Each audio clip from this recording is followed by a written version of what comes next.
Hello, everyone, and welcome to Richard Diltz Field for the season finale as your Kiski area Cavaliers take on the Penn Hills Indians. Before we get into our pregame and break down tonight's matchup, we're going to send you out for the senior night festivities as we recognize, all the fine seniors of Kiski area. Senior night for the class of 2022 as we recognize and honor our senior football players and cheerleaders. And now let's begin with our 2022 football senior. Kiski area senior, number 11, Nicholas Boylstein. Nick is escorted by his sister Michaela Boylstein and his parents Dawn and Kim Boylstein, his girlfriend Mackenzie Nab. Nicholas has played basketball for 10 years and football for 6 years. His future plans are to attend Penn State and obtain a degree in criminal justice. His career goal is to become a Pennsylvania State Police officer. Kiski area senior, number 11, Nick Boylstein. Kiski area senior, number 12, Holden Burkett. Holden is escorted by his parents, John and Michelle Thompson, and also a sibling, Brianna Burkett.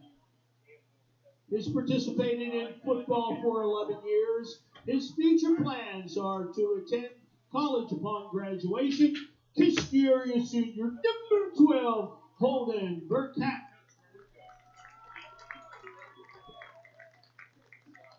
Kiski area senior, number 68, Michael Carorini.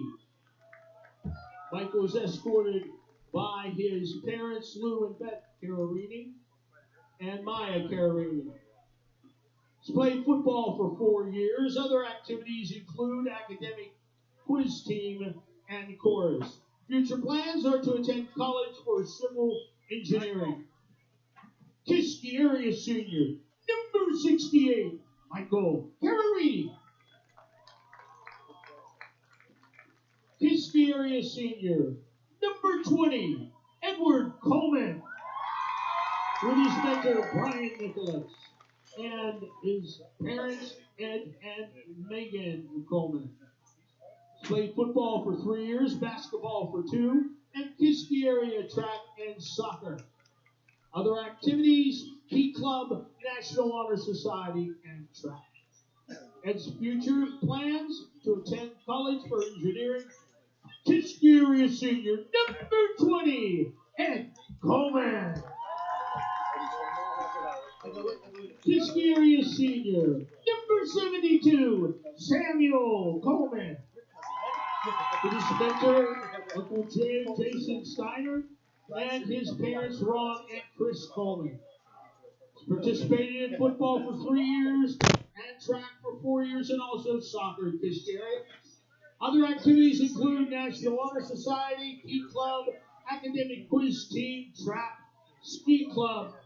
Sam's future is to attend a 4-year college and obtain a degree in business management. Kiski area senior, number 72, Sam Coleman. Kiski area senior, number 5, Carter Diltz. Carter is escorted by Jack Hunter and Kara and his parents, Jim and Shelley Diltz. He's participated in football for 13 years and wrestled for 13 years. Future plans are to attend a 4-year college upon graduation. Kiski area senior, number 5, Carter Diltz. Kiski area senior, number 55, Jonathan Drehos, is mentored by Diane Mazer and escorted by his parents, John and Jackie Drehos. He's participated in football for 4 years. Other activities include chorus and musical. His future plans are to become a registered nurse. Kiski area senior, number 55, Jonathan Rios. Kiski area senior, number 4, Drayden Stick Dunmeyer. Escorted by his aunt Nicole Wadsworth and his parents, Cindy Dunmeyer and Josh Woods, and also sibling Carter Woods. He's participated in football for 12 years, basketball for 9 years. Other activities include the Key Club. Future plans are to become a physical therapist or a heavy machine operator. Kiski area senior, number 4, Brayden Stick Dunmeyer. Kiski area senior, number 41, Cody Dykes. Escorted by his mentor, John Boucher, and his parents, John Dykes and Carrie Dykes. Did football for 4 years and track for 6 years. Other activities include academic quiz, team, National Honor Society, Key Club, Math Club, Ski Club, track. Future plans to attend college and obtain a degree in pharmacy. Kiski area senior, number 41, Cody Dykes.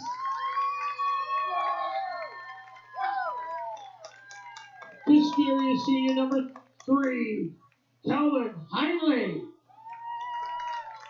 Calvin is escorted by his mentor, Aiden Monk Elbert, and his parents, Cassie and Chuck Heinley, and his sibling, Alexandria and Carson. He's participated in football for 8 years. He was team captain, 2020 offensive MVP and all-conference receiver, basketball for 10 years, 2021 team captain and team MVP. His activities include student council, Key Club, National Honor Society, and snowboarding. His future plans to attend college and continue to participate in football while obtaining a major in business. Kiski area senior, number 3, Calvin Heinley. Kiski area senior, number 26, Chad Heckler. Mentored by Tyler Schilling with his parents, Susan Fudell and Chad Heckler. He's participated in football 4 years and track 5 years here at Kiski. His future plans are to attend college and continue to participate in track and field. Kiski area senior, number 26, Chad C.J. Heckler. Kiski area senior, number 6, Matthew Hilty. He's mentored by Corey Burke-Bickler, and his parents are escorting him, Derek and Shelley Hilty, and a sibling, Jacob Hilty. He's participated in football for 12 years and track for 3. Future plans to attend college and continue to participate in football. Kiski area senior, number 6, Matthew Hilty. Kiski area senior, number 9, Logan Johnson, with his mentor, Nicole Watson, and his parents, Jamie Johnson and Charles Johnson. He's participated in football for 12 years, basketball for 8. His future plans are to attend college and continue to participate in football. Kiski area senior, number 9, Logan Johnson.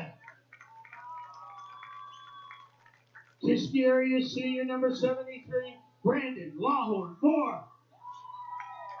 With his mentor, Nate Brown, and his parents, Derek Moore, Cameron Lawhorn Moore, and Louetta Lawhorn.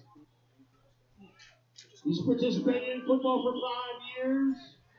His future, he wants to attend college and study in the science field, and wants to continue his participation in football at the college level and beyond.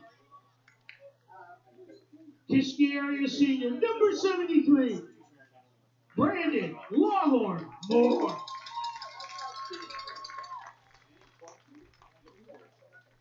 Kiski area senior number 7, Rock Wilkins. With his mentor John Duffy and his parents Dan and Ann Wilkins. He's participated in football for 4 years and track for 2. His future plans are to attend a college and continue to participate in football while obtaining a degree in exercise science, become a strength and conditioning coach. Kiski area senior number 7, Brock Wilkins.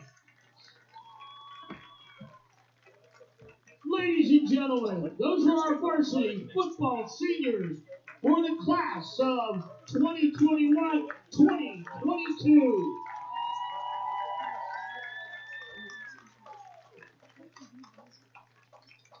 And now it's time to recognize our 21-22 cheer seniors. Chloe Arbaugh, mentored by Aiden Petrilla, the parents Chuck and Krista Gruder, and Ryan Arbaugh, and siblings Chucky and Gavin and Maddie. She's cheered for 3 years in Kiski area. Activities include dance and gymnastics for 3 years. Future plans to attend college and major in nursing. Ladies and gentlemen, senior cheer, Chloe Arbaugh.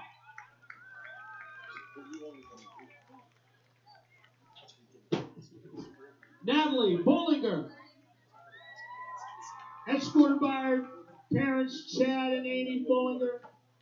She's cheered for 4 years. Her other activities include competitive dance for 14 years, member of the Key Club, student council, and active for animals. Natalie's future plans are to attend Clarion University and major in business. Ladies and gentlemen, senior cheer, Natalie Bollinger.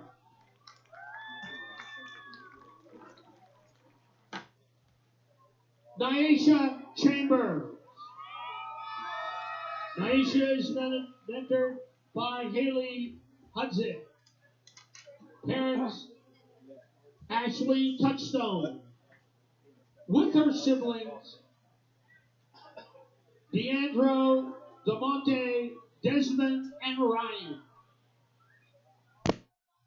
Kiski area sports and participation in cheer for 6 years and track for 6 years. Other activities, gymnastics for 7 years. Her future plans are to attend Winston-Salem State University and major in business and accounting. Ladies and gentlemen, senior cheer, Nyesha Chamber. Gianna Clayton. Mentored by Kay Clayton, her sister. Parents Tiffany and Christian Clayton. She's cheered for 5 years. Kiski area activities include student council for 4 years, shout club for 2 years. Future plans to attend college and pursue a career in psychology or education. Ladies and gentlemen, senior cheer, Gianna Clayton.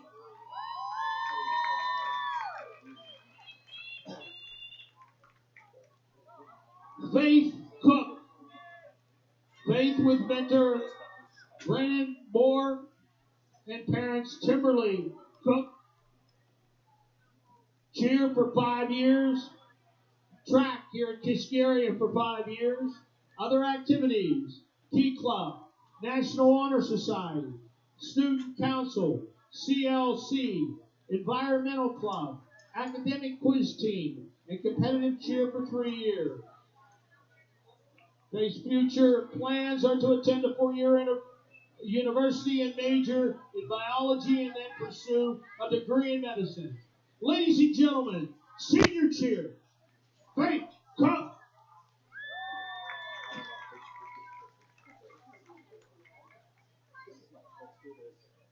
Madison Coulter. Madison is escorted by Isaiah Gonzalez and parents George and Susan Coulter. She participated in cheer for 11 years. Other Kiski area activities include National Honor Society, yearbook, and future plans are to attend Slippery Rock University and major in graphic design and minor in criminology. Ladies and gentlemen, senior cheer, Madison Coulter.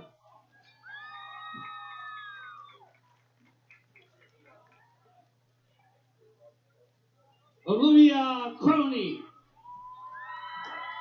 with mentor Zayden Conley.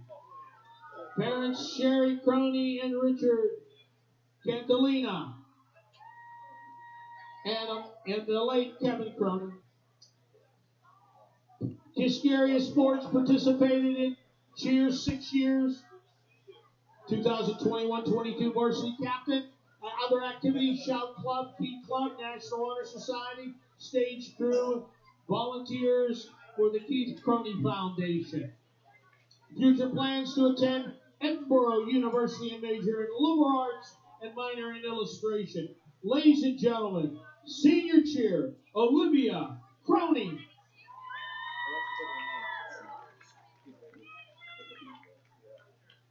Summer Fairman. Mentored by Christian Gabauer. Parents Lee and Danielle Fairman. Kiski area participation, cheer for 6 years. Other activities include Key Club, Active for Animals, National Honor Society, and Shout Club. As far as her future is concerned, she wants to attend college and major in secondary education and biology. Ladies and gentlemen, senior cheer, Summer Behrman.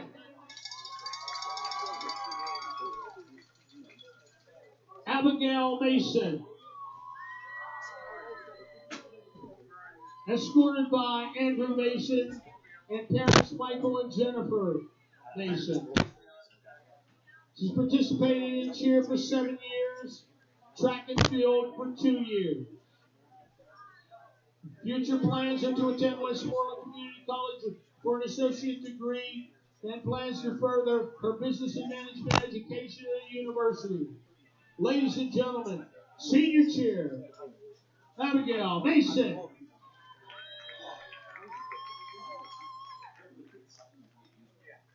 Leah Ross, with mentor Giovanni Scantone, escorted by her siblings Shane and Shiloh. Kiski area sports and participation, cheer for 4 years. She was a JV captain. Other activities include musical for 5 years, stage manager for 2 years. Her future plans are to attend a 4-year university to study psychology or criminology. Ladies and gentlemen, senior cheer, Leah Ross.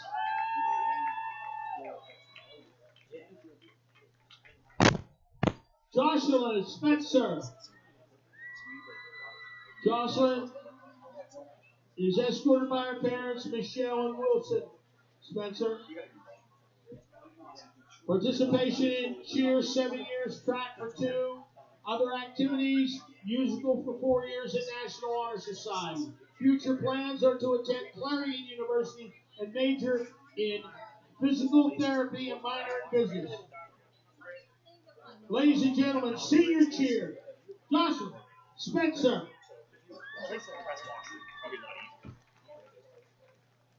Nina Summerhill. Nina's escorted by Natalie Somerville. The parents, Tracy Summerhill, Matthew and Dana Summerhill. Has cheered for 12 years. Other activities include Student Council, Shout Club, and the Kiski Musical. Future plans are to attend a college to study law or the environment. Ladies and gentlemen, Kiski area cheer, Nina Summerhill. Miranda Waitman. With mentor Cullen Wilson and her parents, Gary and Lisa Waitman. She's cheered for 2 years, and other activities include dance for 10 years, dance instructor for 3, youth camp counselor for 3 years. She helped them coordinate a local Christmas program for 6 years. Future plans: to obtain a real estate license and do her internship while attending IUP for marketing and management. Ladies and gentlemen, Kiski area cheer Miranda Waitman. Carissa Will. With mentor Gerald Schaefer and parents Jake and Gwen Butler and Lori and Monty Will. Kiski area activities: cheer for 3 years, dance for 5, participated in that for 5 years. Future plans are to attend college to study criminology or dental hygiene. Ladies and gentlemen, Kiski area cheer, Carissa Will.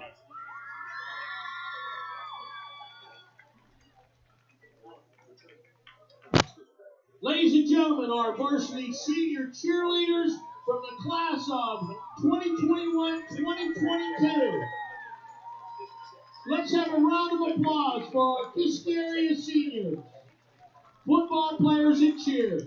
Thanks for the memories, and good luck and blessings to you all in all you do. And thank you.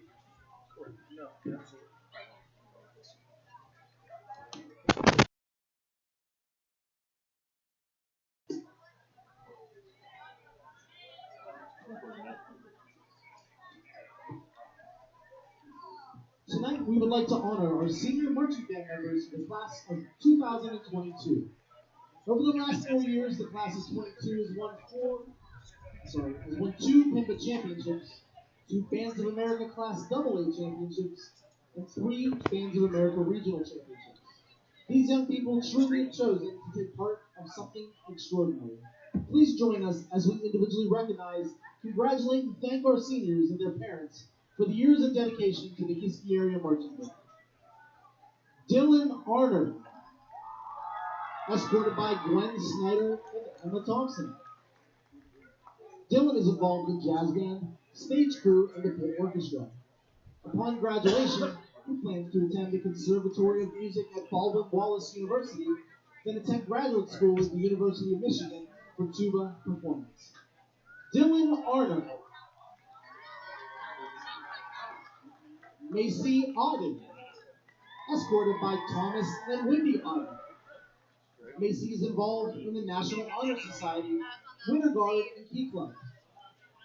Upon graduation, she will be attending Edinburgh University to double major in early childhood, special education, and deaf education. Macy Auden. Jackson Bielek, escorted by Paul Bielek and Melissa Carlson. Jackson is involved in the spring musical, bowling, and yearbook. Upon graduation, he'll be attending the Westmoreland County Community College for Liberal Arts. Jackson Bielek. Kaylee Bowser, escorted by Sarah Bowser, Charles Bowser, and Randy Bowser. Kaylee is involved in the Winter Guard and the marching band. Upon graduation, she plans to attend college with an undecided major. Kaylee Bowser.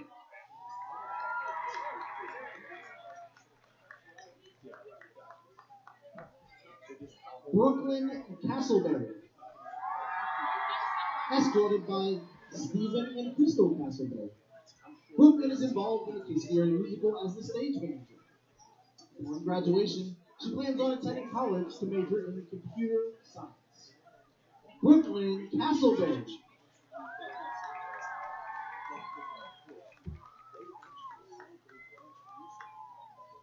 Audrey DeTurk, escorted by Karen and Bruce DeTurk. Audrey is involved in the National Honor Society in the Winter Guard. Upon graduation, she hopes to attend University of Delaware to major in marine biology and work in ocean conservation. Audrey Deter.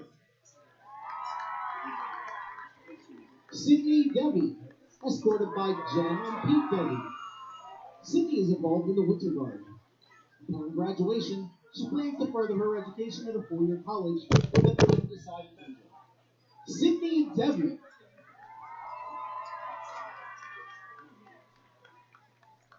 Rowan Fitch, escorted by Justin Fitch, Jennifer Fitch, and Elizabeth Fitch. Rowan is involved in the Winter Guard and Shop Club. Upon graduation, she'll be attending Slippery Rock University to major in criminal justice. Rowan Fitch. Jordan Blunt, escorted by Chip and Janine Blunt. Jordan is involved in the Jazz Ensemble A, National Honor Society, and the Yearbook Literary Staff. Upon graduation, she'll be attending the University of Pittsburgh to major in English and writing. Jordan Blunt. Camille Graham, escorted by Josh and Eileen Graham. Camille is involved in National Honor Society and the Pitt Orchestra. Upon graduation, she'll be attending the University of Pittsburgh to major in nursing. Camille Graham.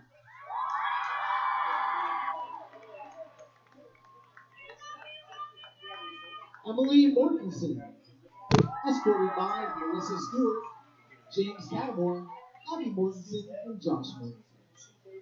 Abby is involved in the Kiski area Winter Guard and Force.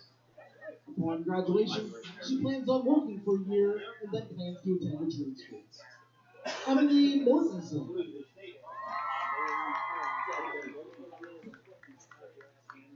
Sydney Mowers, escorted by Joe Taylor and Edward Mowers. Sydney is involved in concert band, Winter Guard, and jazz band.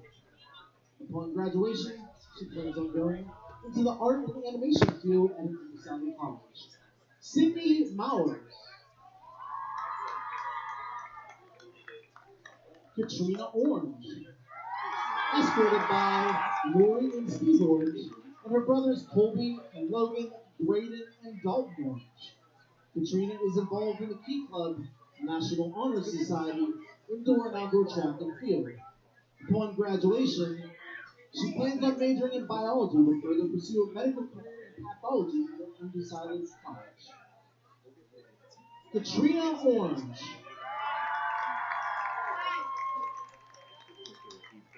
Isabel Ramos, escorted by Jorge and Gretchen Ramos. Isabel is involved in varsity softball, mock trial, and the National Honor Society. Upon graduation, she plans on attending a four-year college in undecided major.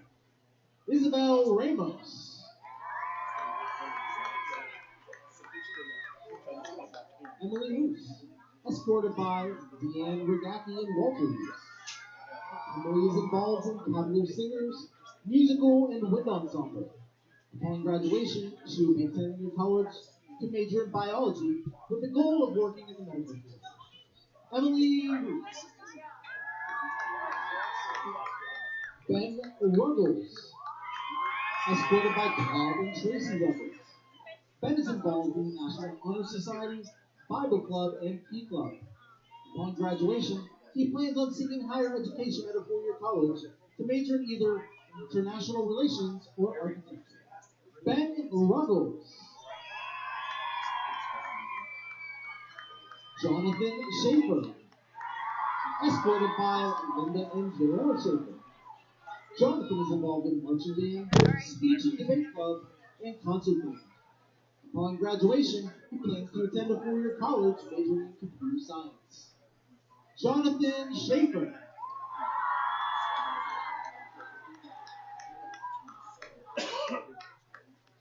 Cooper Sluka, escorted by Todd Sluka and Zoe Sluka. Cooper is involved in Jazz Ensemble A, the Chinese Club, and the Music Group. Upon graduation, he'll be attending a four-year college to major in music education and to minor in finance. Cooper Sluka.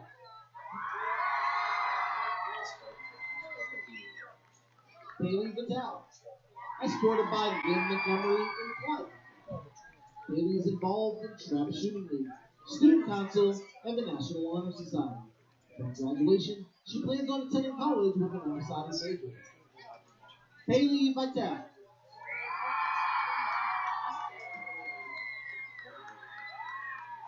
Lucas Rodney, escorted by Krista England. Lucas involved in jazz band, Bible club, and the musical pit orchestra. Upon graduation, he will pursue music at an undecided university. Lucas Rudney. Grace Wilson, escorted by Tammy Robert and Sophia Wilson. Grace is involved in marching band, jazz band, French club, and dance. Upon graduation, she'll be attending college to major in engineering. Grace Wilson.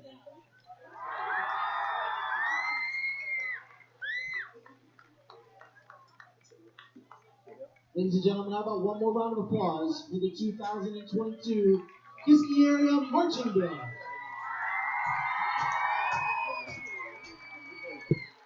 Thank you for your contributions to the organization and best of luck in what you do in the future.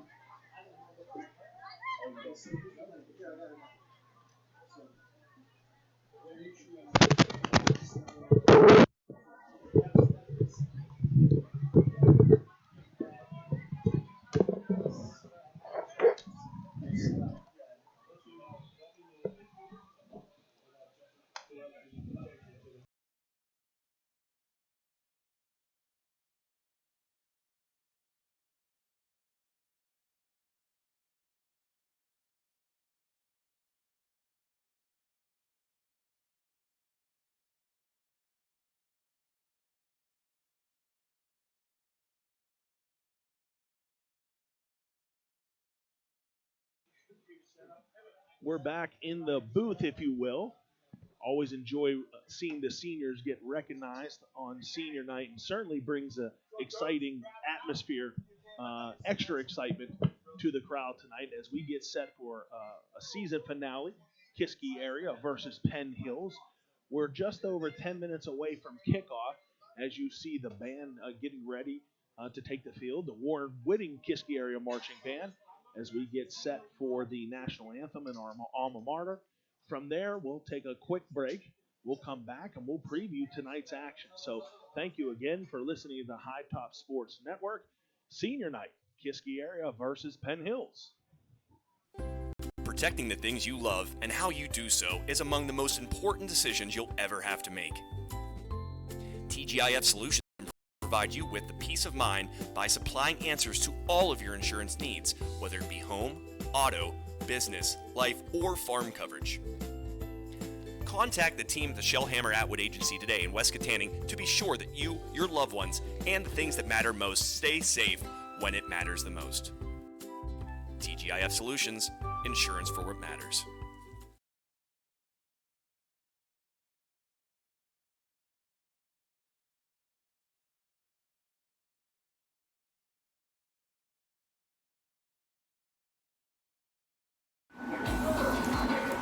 Just finishing up a 100% outside renovation project at the Katanning store. Don't miss out. Come and see us. Check out our Pennsylvania skill game room. We have the newest machines, the newest games. We have 5 machines. We're about to add a 6th machine. $10,000 jackpots on all 6 machines. Don't miss out on a chance to win.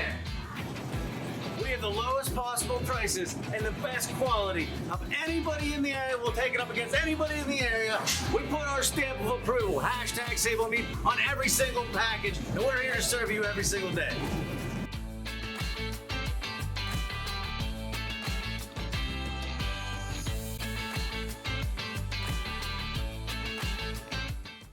We also have chef-prepared, chef-quality prepared sushi, everyday fresh, and Sushi Wednesday, $5 sushi rolls, and you can win by liking and sharing our favorite page, Sushi Madness shirt. Don't forget to check out our millions of bakery deli products that we're making fresh every day. Appreciate all the support out there.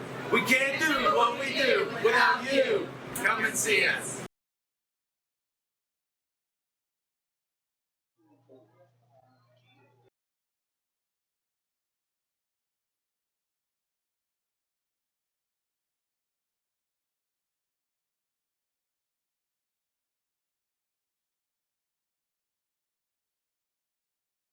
playing field and the 2021-2022 version of our award-winning blue and gold marching band. Ladies and gentlemen, the Big Tank.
Now, let us all stand and celebrate our freedom as our Kiski marching band plays our national anthem.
Please remain standing for the playing of the Kiski alma mater.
And thank you.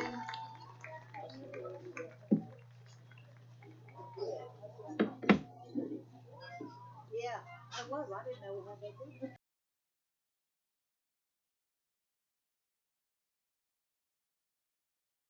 Arms Care, located at 85 Glade Drive in Katanning, provides the highest quality medical equipment, supplies, and service for use in your home. After an accident, illness, or surgery, the caring professionals at Arms Care can assist you in getting the appropriate medical equipment into your home where you can make the most progress on your recovery. Arms Care offers 24/7 emergency service as well as a wide variety of specialized medical equipment, and their experienced staff is committed to helping you or your loved one regain normalcy by providing the highest level of quality home care equipment, supplies, and service. Contact Arms Care at 724-545-3200 today.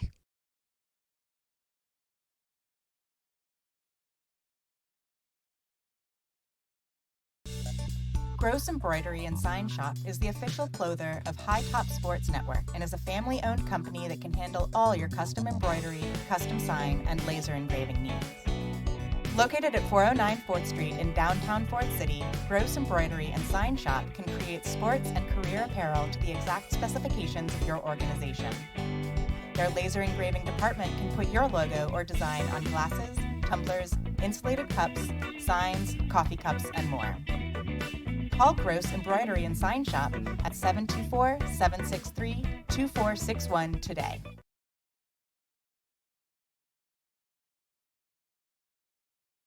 Welcome back to Richard Diltz Field as we get set for tonight's action. Kiski area Cavaliers versus the Penn Hills Indians.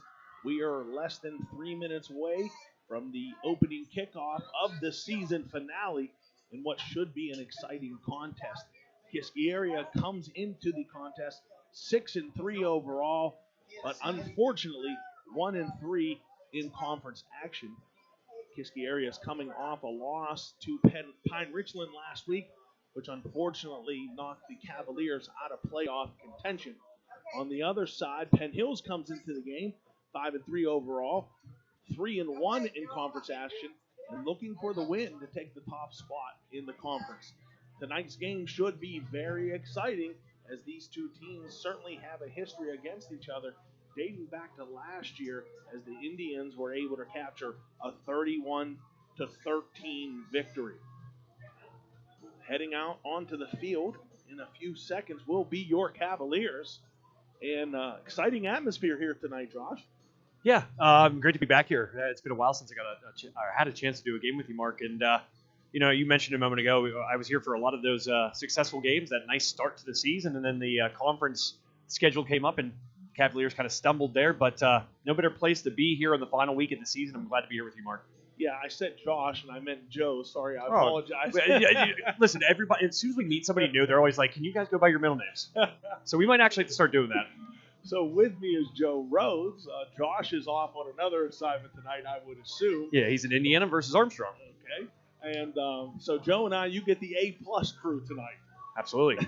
Well, it takes us two of us, we can do it. That's exactly it. So Kiski area, as we touched on briefly, has the best record overall in the conference. Unfortunately, 3 of their losses have come through against conference opponents, which has unfortunately put Kiski on the outside looking in when it comes to the playoffs. Those 3 losses came last week, as I said, to Pine Richland. 1 came to Fox Chapel, and 1 to North Hills. All 3 of those contests by 24 points. So Kiski, I know, talking to several of the players and a few of the coaches, feel like they should be undefeated. Feel like that while this year was certainly successful in terms of wins and loss record, very disappointing in terms of what could have been. Yeah, it's funny. You kind of stole my thunder there. I was thinking about it, and if you look at that start, you would have never imagined that things would have gone and turned the way they did. And so many close losses. We were actually talking about this at the High Top Sports Network studios today, and kind of discussing it. Just a couple plays here and there that maybe swing two of those games. Maybe last week against Pine Richland, that was certainly a game that was winnable for the Cavaliers. So that's sports for you. The difference between a couple plays can really make a difference in a season. Certainly. Before we get to the opening kickoff, let's get you caught up on some changes in tonight's roster or starting lineups. One of the seniors, it is senior night, one of the seniors will be missing in action for the Cavaliers. That is Brock Wilkins. He dislocated his shoulder last week, so you will not see him on the field. Getting the start at middle linebacker will be freshman Cam Murphy. On the defensive side, C.J. Hepler will be the Cavaliers' only healthy running back, so he's not going to play on the defensive side. So starting at his outside linebacker position will be senior Eddie Coleman. Eddie Coleman has seen spotty action throughout the year and certainly had his moments last week against Pine Ridgeland. So kudos to those two fine young men getting their starts tonight and hopefully setting the tone for the Cavaliers. Yeah, Mark, it is nice to see those young guys get a chance, especially late in the season. But Brock Wilkins, a big part of this team. Sad that he couldn't be a part of this final game. So best wishes to him. Hope he gets better soon. Penn Hills will kick off to start the action tonight. Back deep for the Cavaliers is LeBrin Smith and Logan Johnson. LeBrin Smith on the far side in the pink wrapped shoes. Logan Johnson closest to us. Set to kick for Penn Hills. I believe is number 10. Charlie Rosemeyer. Rosemeyer's kick bounces past Smith and into the end zone. So the Cavaliers will take over 1st and 10 from the 20-yard line. We talked about Logan Johnson back on that kickoff. As he takes the field for the Cavaliers, he has definitely been the catalyst for the Cavaliers offense, getting it done with his legs and his arm. Last week, 11 for 17, 185 passing yards, and 20 carries for 88 rushing yards. So certainly somebody the Cavaliers will be relying on tonight. Johnson is your quarterback for the Cavaliers. That is Johnson in the gun. And the handoff goes to Hepler, and Hepler finds a hole right away. He's crossed midfield, the 40, and wrestled down just shy of the 30-yard line. C.J.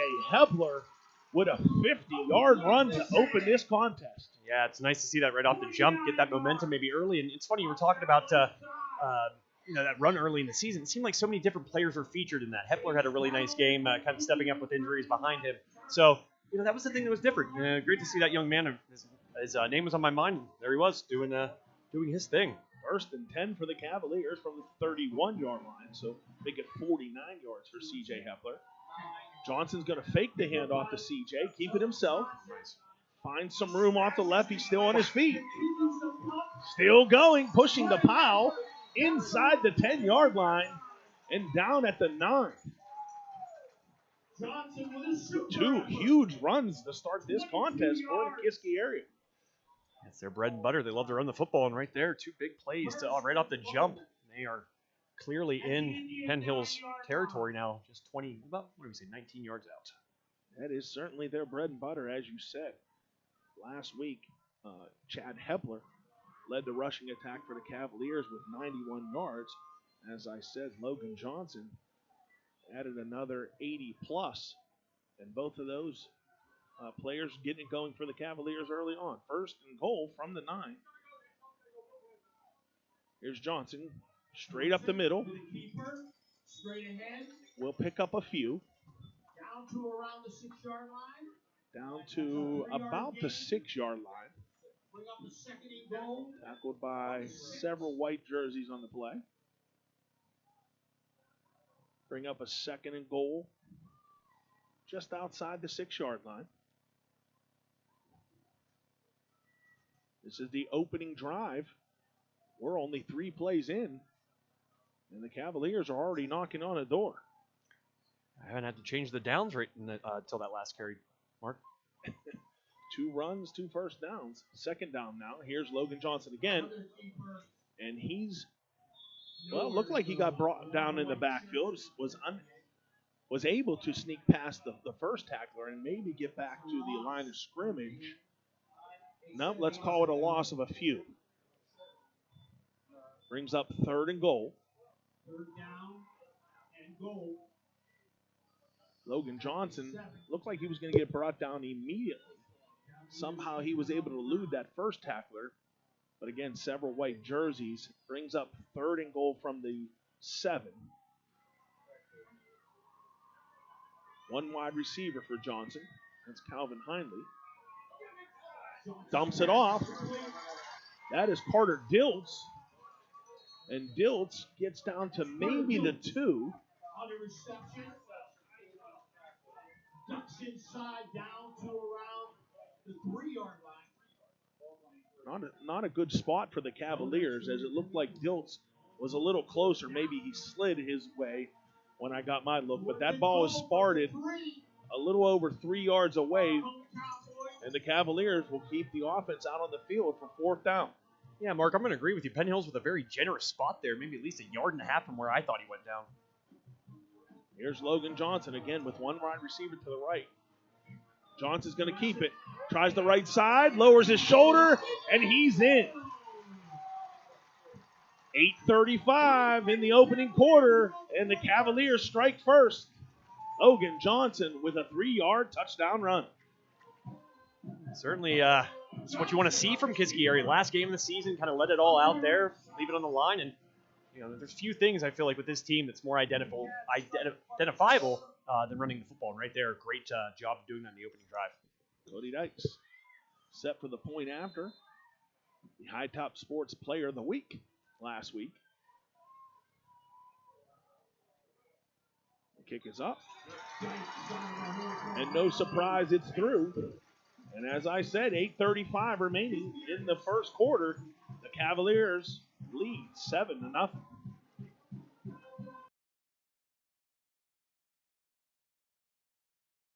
Arms Care, located at 85 Glade Drive in Katanning, provides the highest quality medical equipment, supplies, and service for use in your home. After an accident, illness, or surgery, the caring professionals at Arms Care can assist you in getting the appropriate medical equipment into your home where you can make the most progress on your recovery.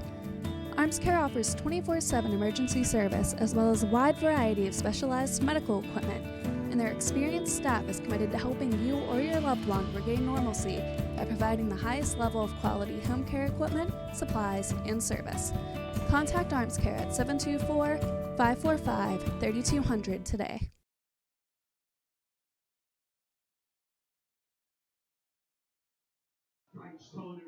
Welcome back to Richard Diltz Field. As you saw, hopefully, Logan Johnson put the Cavaliers on the board first with a 3-yard touchdown run. And that's where we're at right now. 8:35 on the clock. Here's Cody Dykes with a bouncing kick on the ground. Oh. Went through the hands of the first Penn Hills player. Looked to be recovered by number 86, Tyrick Goodwin. And Mark, I didn't get a number on the player. They're going to give it to Kiski. Wow. That had to have been stolen away on the ground, Mark. Number 82 for the Cavaliers. I believe that's Mason Caldwell that was down on the field there. Like you said, it looked like Penn Hills had recovered. That's amazing. Yeah, one of those getting it in the bottom of the pile type deals there, Mark, because it looked like the player for Kiski that was in the closest vicinity kind of overran the football there, but somehow kind of diving back and maybe taking it from that pile, as I said. So Kiski will take over again, this time from midfield.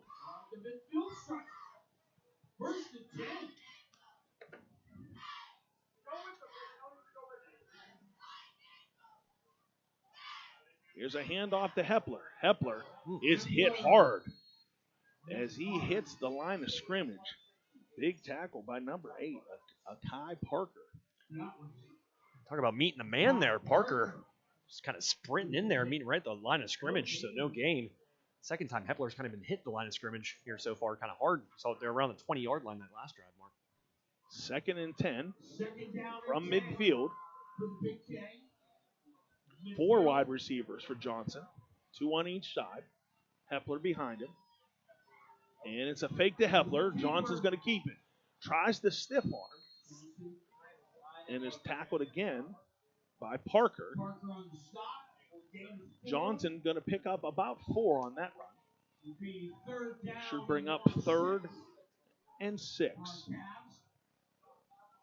Cavaliers need to reach the 40 to get a first down, so we'll call it a long 6.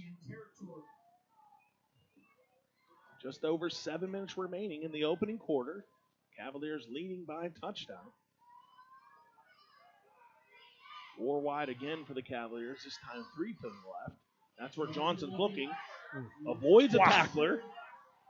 Hits his own man. And he's brought down around the line of scrimmage.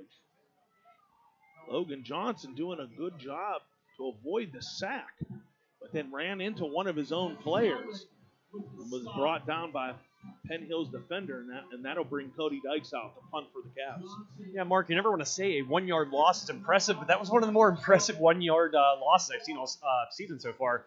Got away about 7 yards behind the line of scrimmage and still got past a couple tacklers to get to the 47 there. The Cavaliers can't take advantage of the onside kick.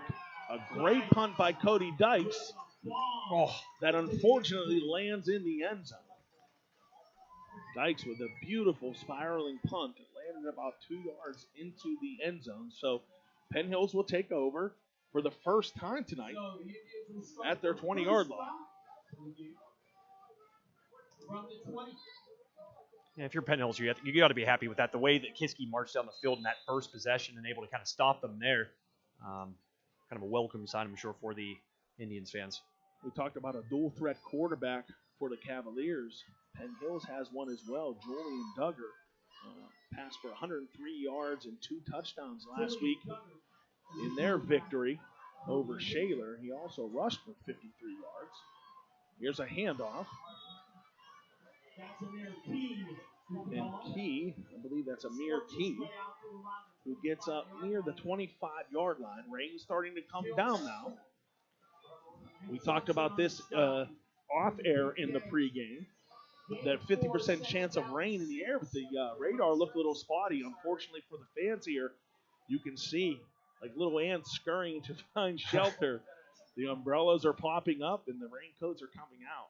2nd and 6 for Penn Hills. Here's a handoff again. And I believe that's Key again.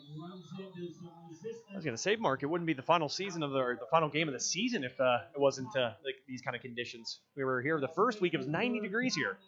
Here we are, final week, and rainy and cold, and people heading for shelter. I believe I saw number 56, Cam Murphy, in the backfield there as part of that tackling crew. So again, we announced no Brock Wilkins tonight. Freshman Cam Murphy getting the start. Here's 3rd and 4 for the Indians. Quarterback keeper, and it's going to be enough for a first down. There's some nice patience on that run, kind of Le'Veon Bell-esque stutter stopping and letting guys kind of dive past him there. Nice run by the Penn Hills quarterback. Julian Duggar up to the 37-yard line, make it the 38. And it'll be 1st and 10 for Penn Hills. That's Duggar in the gun. I believe that's Key. It is. He will take the pitch and get stopped well behind the line of scrimmage. Another discussion around this game today at the High Top offices, Mark. We were talking about how this weather, because it's all throughout the region, could change the look of a lot of these games. This is one of the rare ones where you can probably imagine not changing all that much. Both teams kind of predicated on the run. So of all the games this final week, this might be one that just keeps the normal style and look that it would. I would agree with that. If we have to get into passing mode, certainly you got to watch the wetness, with the quarterbacks throwing, but the way these teams are tailored and the quarterbacks being dual threats, I would say it wouldn't affect too much. Here's a pass and a catch, and this should be enough as nobody is in front of Rayon Strader. Strader took that pass and cruised down the left sideline 65 yards, and the Indians answer. Just a simple little throw there on the outside, and he did the rest, putting on the burners there around midfield, and no one was going to catch him. Easy throw and catch. Julian Duggar. Rayon. And the Indians are on the board. Rayon Strader with one of the easier touchdowns you will see. Easy when you can run that fast. Wouldn't look easy for you and I. Here's Rosemeyer to attempt the extra point. Snap was low. the holder was able to get it down in time, and the kick was good. So 4 minutes remaining in the opening quarter. Your score is tied at 7. Protecting the things you love and how you do so is among the most important decisions you'll ever have to make. TGIF Solutions can provide you with the peace of mind by supplying answers to all of your insurance needs, whether it be home, auto, business, life, or farm coverage. Contact the team at the Shellhammer Atwood Agency today in West Katanning to be sure that you, your loved ones, and the things that matter most stay safe when it matters the most. TGIF Solutions, insurance for what matters.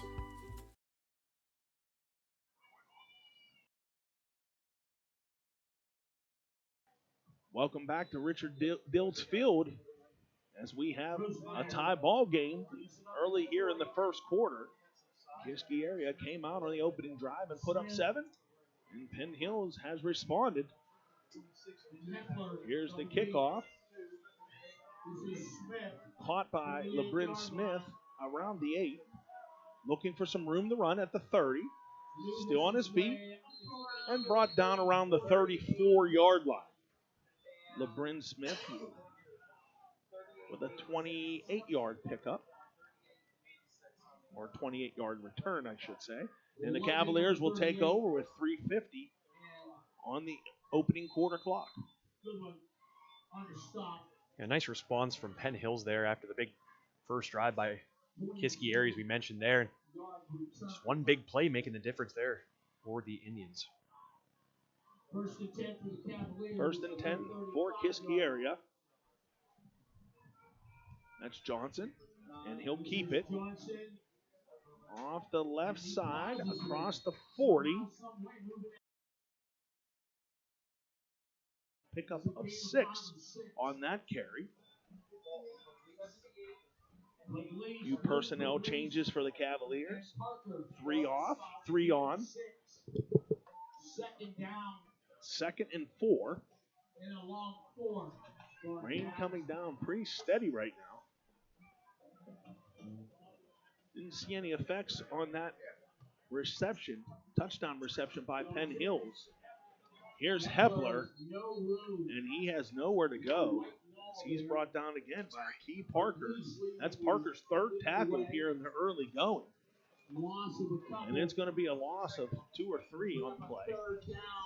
So it'll bring up 3rd and 6. Ball on the 39-yard line. Talking about the rain starting to blow in our direction here, Mark, and trying to make sure our very valuable equipment is safe. I had to secure my papers. The wind is certainly picking up. I looked at the weather report and they said we could have gusts up to 20 miles per hour. So Logan Johnson looking, nowhere to go, and wisely throws it away. Flag comes extremely late after. The judge on the near sideline was the one that threw the flag. Intentional grounding.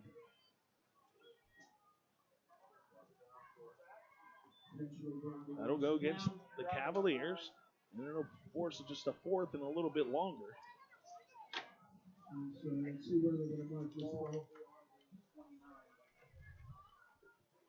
Cody Dykes.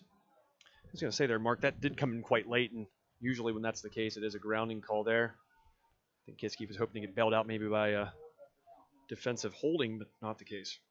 Cody Dykes back on his 10. Waiting to punt back deep for Penn Hills. Jaden Duggar. And I'm sorry, I can't quite see the number on the far side. This ball will be caught by Duggar at the 32. He's still on his feet across the 40. Makes another move across the 45 and down around the 47. And not terrible starting field position here for Penn Hills. We kind of said, wow, after that first drive by Kiski, but excellent response defensively, certainly by Penn Hills. Really one big offensive play, the difference. We talked about sophomore quarterback Julian Duggar. That was, I would assume, his senior brother Jaden on the return. Nifty little pickup. And Penn Hills will take over on the 47.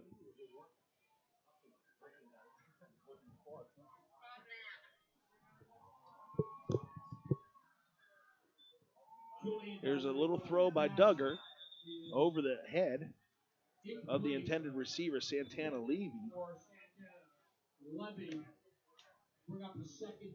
Brings up second down. Just over 2 minutes remaining in the first quarter. Tie ball game at sevens.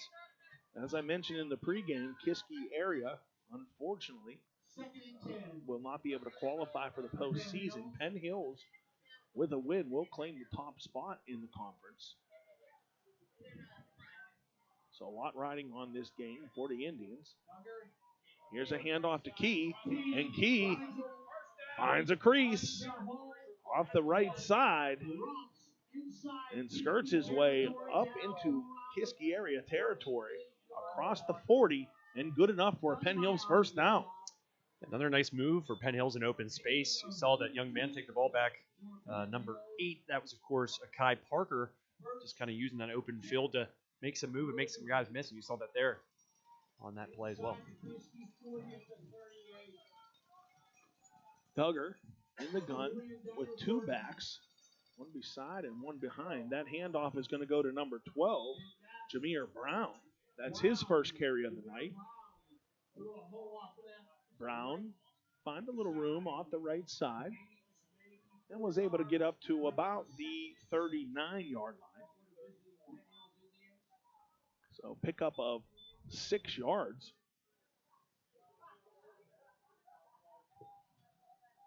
Excuse me, make it 4. 2nd and 6 from the 34. 1 minute remaining in the first quarter. Here's a handoff to Key. Key around the right side.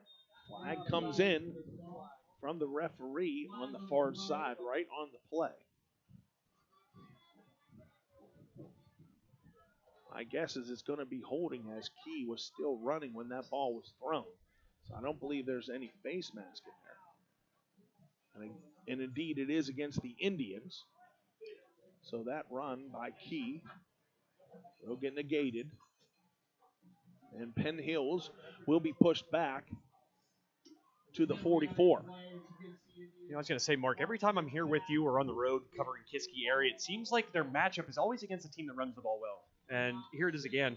And what's going to be interesting is watch Penn Hills pick their spots. When are they going to choose to maybe take that throw down the field, single coverage? Kiski normally solid against the run, but as we mentioned, starting middle linebacker Brock Wilkins out of action tonight. Dislocated his shoulder.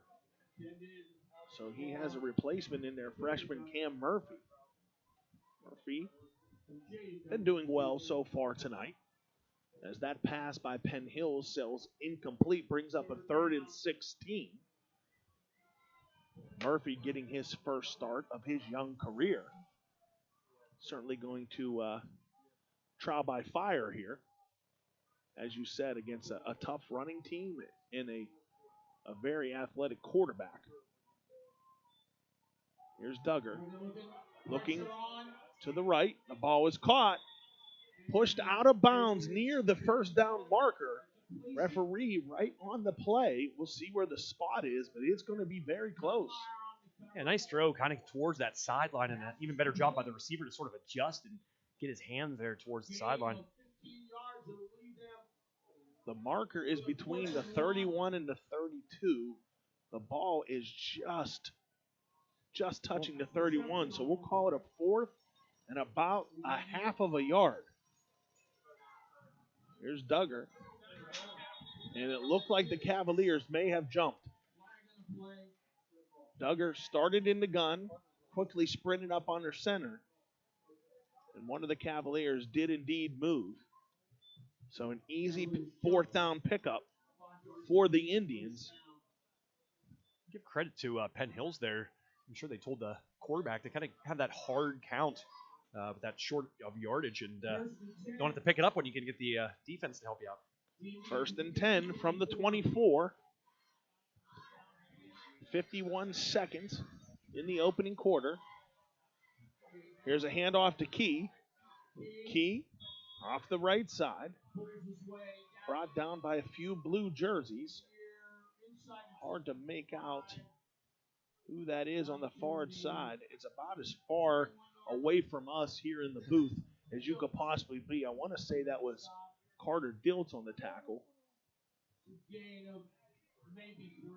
We will get one more play here as the play clock is at 18, the game clock at 20.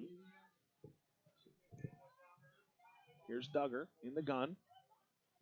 Again, nope, he will fake the handoff. He'll keep it.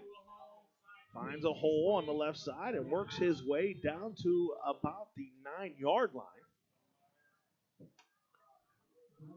That'll be good enough for a first down for Penn Hills. The ball is spotted at the 10. And that will be the final play of the opening quarter. So through one, your score, Kiski 7, Penn Hills 7. Shop and Save at Franklin Village is a family-owned, community-dedicated supermarket with a wide variety of quality food and friendly personnel to make your shopping experience easy. Stop by their award-winning butcher shop where you'll find the freshest cuts of USDA-inspected beef, pork, and poultry. Head to the bakery for the freshest bread and rolls, and don't forget to stop by the deli for an excellent selection of cold cuts, meats, cheeses, and prepared foods like their fantastic fried chicken. That's Shop and Save at Franklin Village.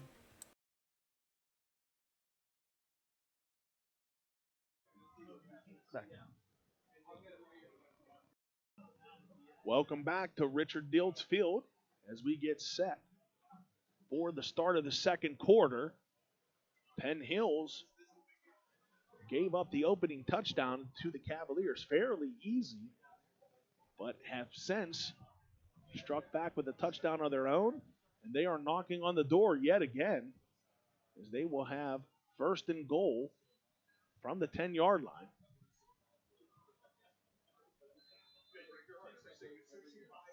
Season finale for both teams, senior night here at Kiski area.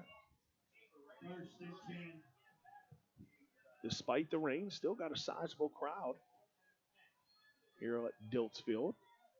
Here's a fake handoff. Throw by Duggar is caught by number 11, and he's into the end zone. Julian Duggar to Jaden Duggar, and that's a touchdown for the Indians. Yeah, and another instance of Penn Hills doing well in open space. That seems to be a philosophy they have here. Just get the ball to playmakers and let them make moves. And in case of that, once again, for Penn Hills, they go up 13-7, Mark. Julian Duggar, the sophomore, with an easy throw and catch to senior brother Jaden. And Penn Hills is an extra point away from taking a 7-point lead.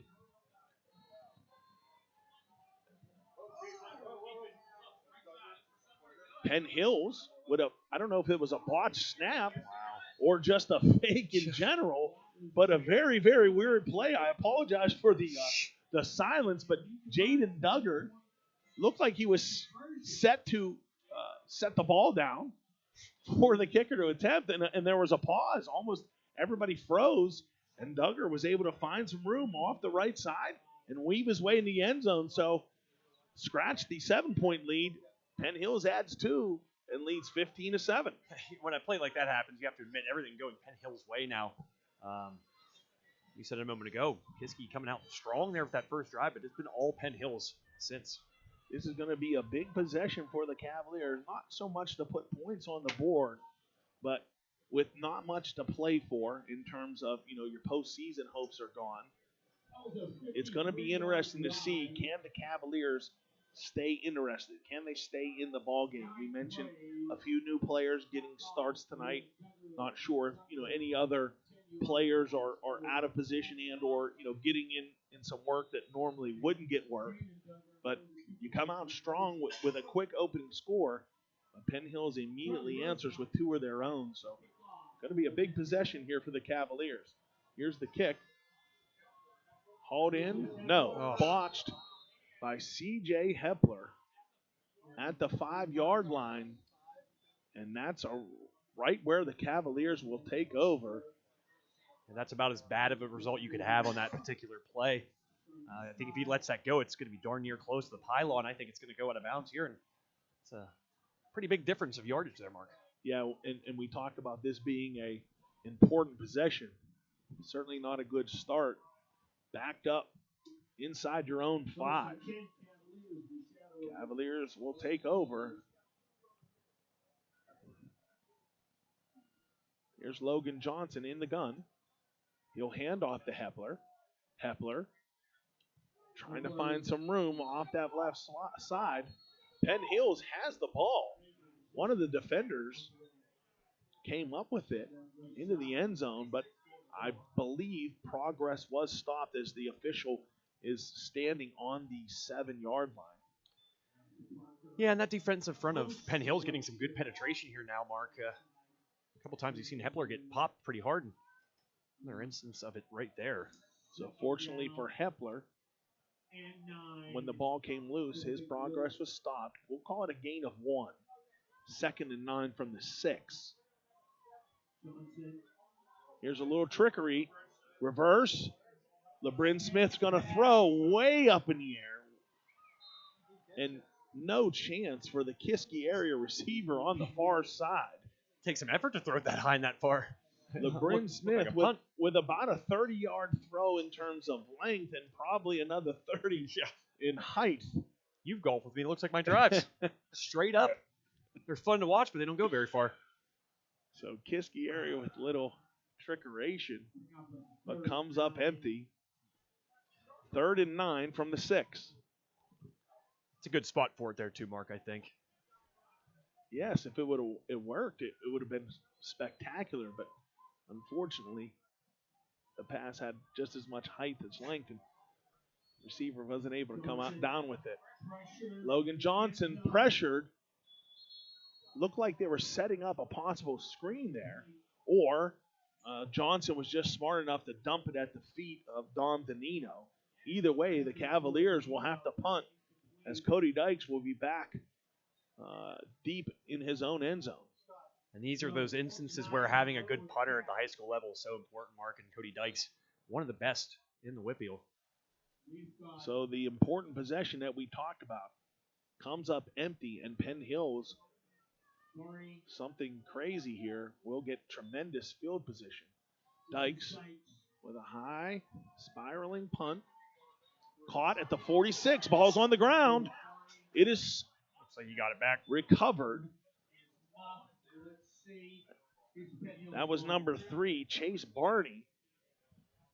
It looked like Barney lost it, and a couple blue jerseys around there, but he was able to come up with it, and that's where Penn Hills will take over at the 45. It looked a lot like Penn Hill's turnover earlier in this game, Mark. Luckily, this time around, they were able to get it back, but don't want to get in the habit of doing that too much. At first, I thought Barney had called for a fair catch there.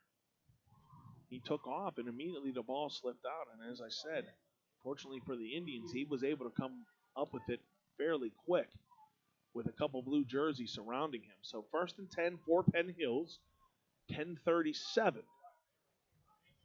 remaining in the second quarter. Here's Duggar. Lefty, firing, finds a man wide open. He's still on his feet. That's number 6, Rayon Strader. Strader already has one. Ball comes out.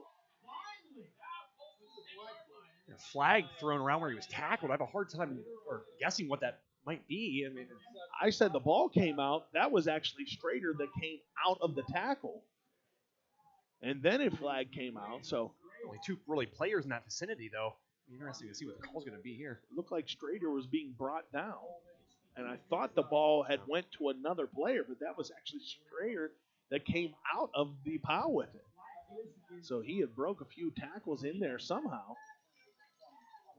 The flag's going to go against Penn Hills, but not before the Indians move the chains for a new set of downs at the Kiski 20. 1st and 10 for the Indians. Penn Hills has had the ball twice tonight, and they put up 2 touchdowns. This is their 3rd possession. Ball in and out of the hands of the Indians receiver and into the hands of a Kiski area defender. Dunmeyer, I believe.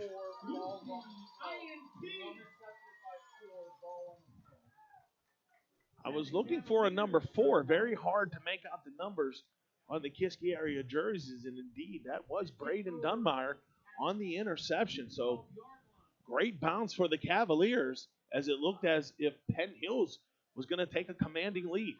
I can't take all the credit for that one, Mark. I looked at the screen, I zoomed in, I used the other set of eyes up here, the camera that can see a lot further than I can. Kiski area, 1st and 10 from the 12. That's a handoff to Hepler. And Hepler squeaks his way up near the 15. We'll call it a pickup of 3. It's about the or a long. Excuse me. I was going to say we either have a long 7 or a short 8. I liked your 7. Again, rain lightly coming down right now makes the glass, the window, a little bit more difficult for us to make out the numbers. Those Kiski area dark gray jerseys and the blue numbers don't mix very well. Nice little cutback there. Carried by Johnson. Kiski's coaching staff angry down there in the sideline, barking at the refereeing crew, it looks like. Ball spotted at the 20. So that'll bring up 3rd and 2 for the Cavaliers. 8:50 on the clock here, remaining in the second half. Sorry, Mark. I was going to say an important moment in this game. You got to pick up this first down. I think it really could help you kind of build some confidence, stay in it. If you don't get this and you're punting again deep in your territory, not ideal. Here's Johnson, hit and stuck as he tried to cross the 20-yard line. Big tackle by Akee Parker, and we have said his name many, many times tonight. Akee Parker certainly making his presence felt as the Cavaliers will indeed be forced to punt.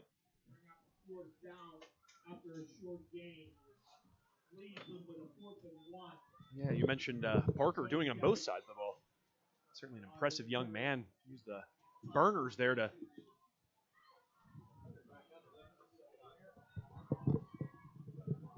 Cody Dykes set the punt again for the Cavaliers. a generous spot there. It looked like he was met behind the line. Almost over Dykes' head as he's able to still get off a very good punt. The ball bounces at the 38. Risky business there. And picked up by DeAndre Cochran of the Eagles. Excuse me, I said Eagles. I meant Indians. We've talked a lot this year, Mark. Getting my mascots a little bit confused. Yeah, the voice gets tired. The brain gets a little fatigued. 7:42 remaining in the second quarter. Penn Hills will take over. 1st and 10 from the 37-yard line. I'm going to say that Dykes kicked that somewhere around the 7-yard line. It's still a pretty good boot there. But again, pretty solid field position once again for Penn Hills. Yeah, absolutely. From the shadow of his own end zone to put Penn Hills at least back in their own territory. Very impressive. Here's a run by Penn Hills. That's Mitchell. Natel Mitchell for the Indians. Going to pick up about 5. Tackled on the play by Ed Coleman. We mentioned his name in the pregame. Ed Coleman getting his first start as C.J. Hepler only playing offense for tonight. He is the only, I shouldn't say the only healthy running back, but we're traditionally used to seeing 2 starting running backs for the Cavaliers, and Brock Wilkins is down. So the only healthy starter, if you will. Here's another run by Mitchell, and Mitchell eludes several tacklers. And he's brought down around the 35-yard line. Shoestring tackle by Holden Burkett, or that would have been another Penn Hills touchdown. And getting that second layer by just making a couple really nice cuts there.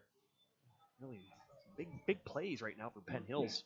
Several over, say about 15 yards. I'm going to say at least 5. Feels like Mark.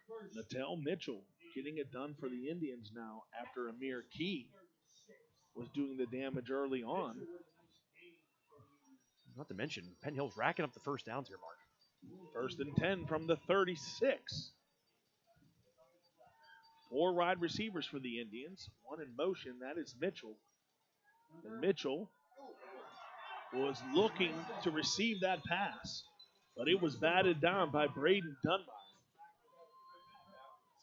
Yeah, quick shout out to Braden. He took some time last week, Mark. You helped facilitate that as well, so thank you for that. I had a nice chat with him, and if you haven't listened to that, it's on High Top Sports Network's YouTube page. Great young man, and certainly had some really colorful answers, so congratulations to that young man on a great season. Braden Dunbar has certainly been the heart and soul of the Cavaliers' defense. And a great head of hair. Can't forget about that. And I believe he scored his first touchdown on the offensive side a week or two ago for Kiski as well. Here's Duggar, and Duggar is going to cruise into the end zone for Penn Hills. And what is that? Another big play, Mark. It's not like they're just kind of breaking you down, beating you down. They're just kind of getting in open space and making people miss. And boy, oh boy, some impressive runs and runs after the catch so far for Penn Hills. Julian Duggar on the keeper, and Penn Hills extends their lead to 14, 21-7. Give Duggar credit. He's doing a good job on that read there, whether to keep it or hand it off. He's making the right decision, it seems like, more often than not. Credit that young man. The extra point sails wide left, so the score remains Penn Hills 21, Kiski area 7. Protecting the things you love and how you do so is among the most important decisions you'll ever have to make. TGIF Solutions can provide you with the peace of mind by supplying answers to all of your insurance needs, whether it be home, auto, business, life, or farm coverage. Contact the team at the Shellhammer Atwood Agency today in West Katanning to be sure that you, your loved ones, and the things that matter most stay safe when it matters the most. TGIF Solutions, insurance for what matters. Arms Care, located.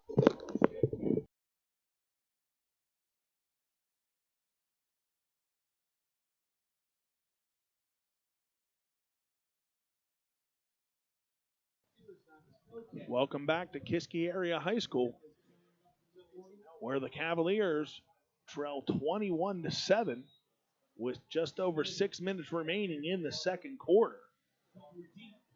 Julian Duggar put the last touchdown run up on the board for Penn Hills as this kick sails wide right, out of bounds.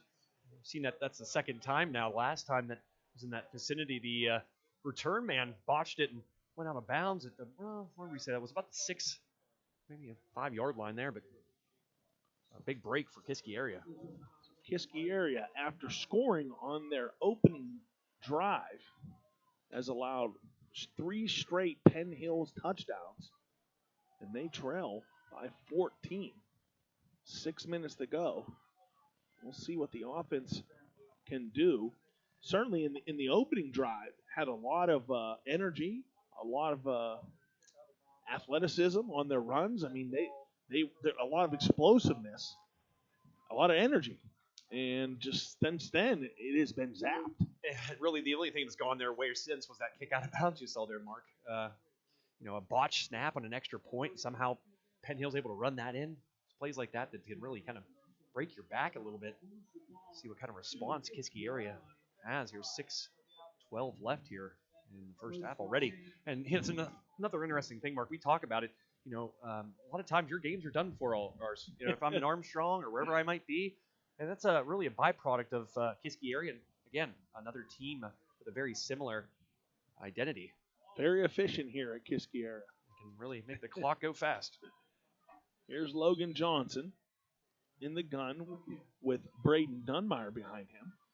Johnson fakes a throw. No, he will throw it. Pass is complete, I believe, to Calvin Heinley. Heinley makes his way across the 45 and down at the 44. So a pickup of 6. That's Calvin's first reception on the evening. Kiski area kind of using something from the Penn Hills playbook. Just kind of throw that out there and let your playmakers do something in open space. Heinley with a nice gain on first down. He'll take 5 yards any day. Heinley again, the lone receiver, near side to us this time. Here's Johnson. with a spinning toss to Hepler. And who else? Akai Parker on the stop for Penn Hills.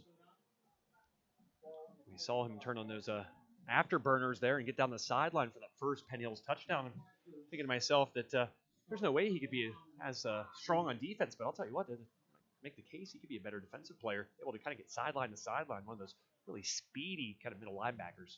Akai Parker with it 5 or 6 tackles at least so far in the first half. Yeah, one less than the number of points he scored. As Kiski area is faced with a 3rd and 5.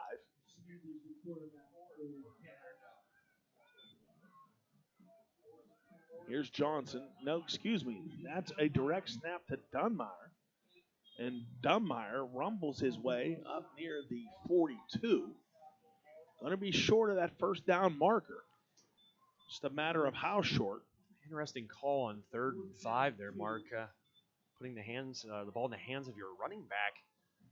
A guy that really doesn't carry the ball that much until this year. Yeah, running back is, to your point, is using the term loosely. He's more of I think technically he's called an H-back, but more of a fullback type runner who's had a handful of carries. So 4th and 2 for Kiski.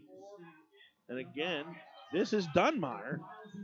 So that's why we sit up here and they stand down there as another direct snap. And that's a few more yards and a good enough for a Kiski area first down. Yeah, well said. That's why we have the mics on up here. And Coach Albert down there doing it like he has for quite some time. So it's never really good to question that gentleman's knowledge of the game.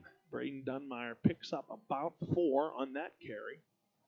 So needed 5 yards and 2 carries, picked up about 7. And again, that's why we wear the microphones as Kiski area. New set of downs, and I believe that's Dunmire again. 3 times in a row, Dunmire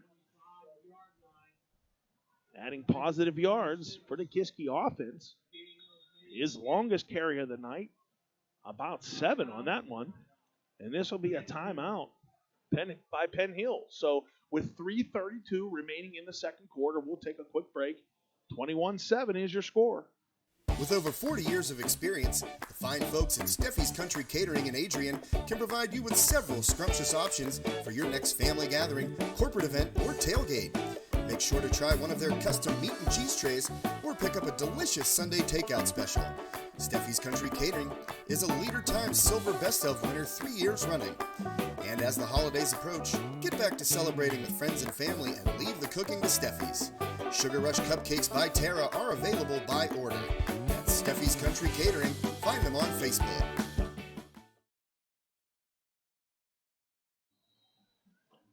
Welcome back to Kiski Area High School as the Cavs are finally moving into Indians territory. Kiski Area came out with a touchdown in their opening possession, but has since seen Penn Hills put up 3 consecutive touchdowns. Flag on this, 2nd and short. Gonna go against Kiski Area. So as I was saying, Penn Hills came back with 3 consecutive touchdowns to take the lead 21-7. Kiski finally answering with a little bit of life on offense. The last 3 carries by Braden Dunmire. That penalty will push the Cavaliers back to the 31-yard line, and it'll be a 2nd and 7. I would say those last 3 carries reminiscent of the first drive for Kiski area. Here's Dunmire for the 4th consecutive time. This time, will get net his shortest run of the night. So after picking up his longest gain on his previous run, Dunmire maybe will pick up a yard here. And we'll call it a 3rd and 5. Just under 3 minutes remaining in the first half. Logan Johnson now behind center. Dunmire behind him with 3 wide receivers wide to the left. Johnson with a quick fake, lobs it up. And LeBrin Smith unable to settle underneath it. That could, oh, sorry, Mark. No, go ahead. I was going to say that could have been huge for Kiski area. Second consecutive big third down. Well, actually, they were short, and then they ran on fourth down. But, again, you're kind of gaining some traction here, and I think they're just kind of stalling on the drive. 4th and 5 now. Great coverage by Rayon Strayer on that play, as Smith really had nowhere to go. Forced into the corner over there near the 2-3 yard line. Brings up a 4th and 5. Here's Johnson looking right, dumps it right. Pass is complete to Braden Dunmire.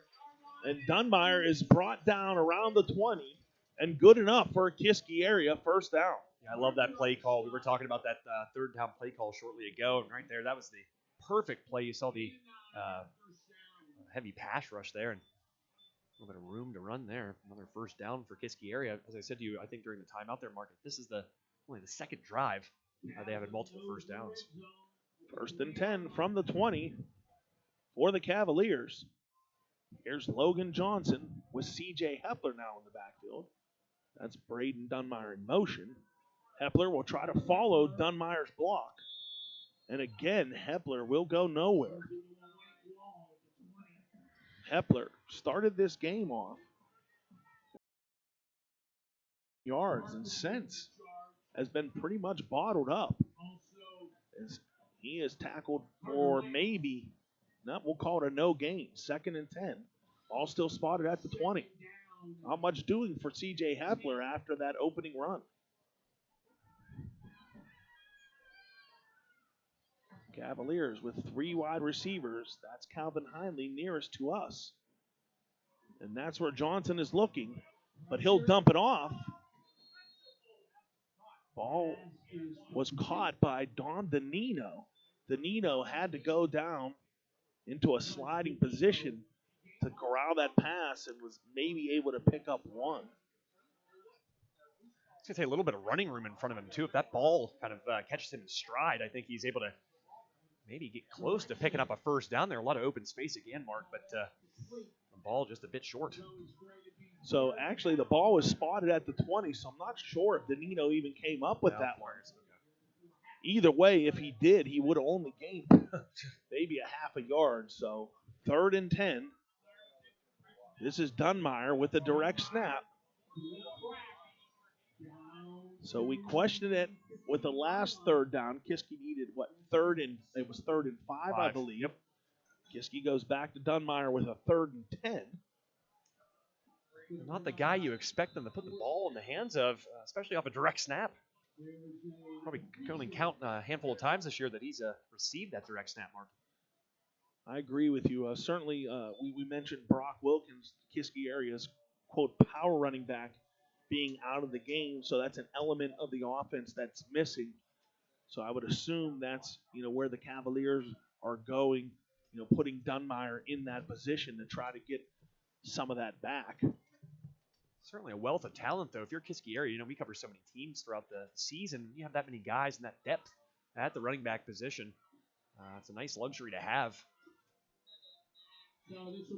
So the Cavaliers will be faced with a 4th and 6 after that timeout. I believe the timeout was by the Cavaliers. As an injury timeout, I do believe. Excuse me. There was an injury on the play. I missed that one. Penn Hills player. So that was an official's timeout.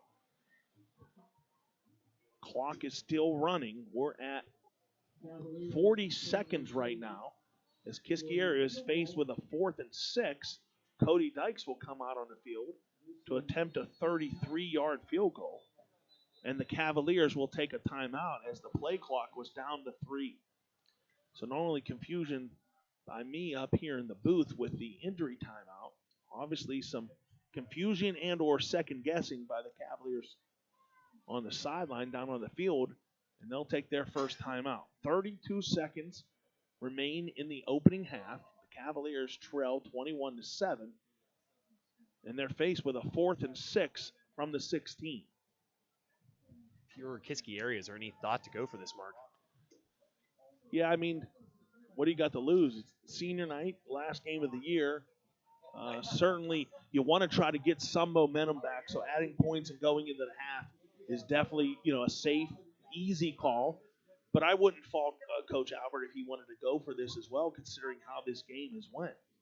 Cody Dykes is back out on the field, and he will kick the 33-yarder.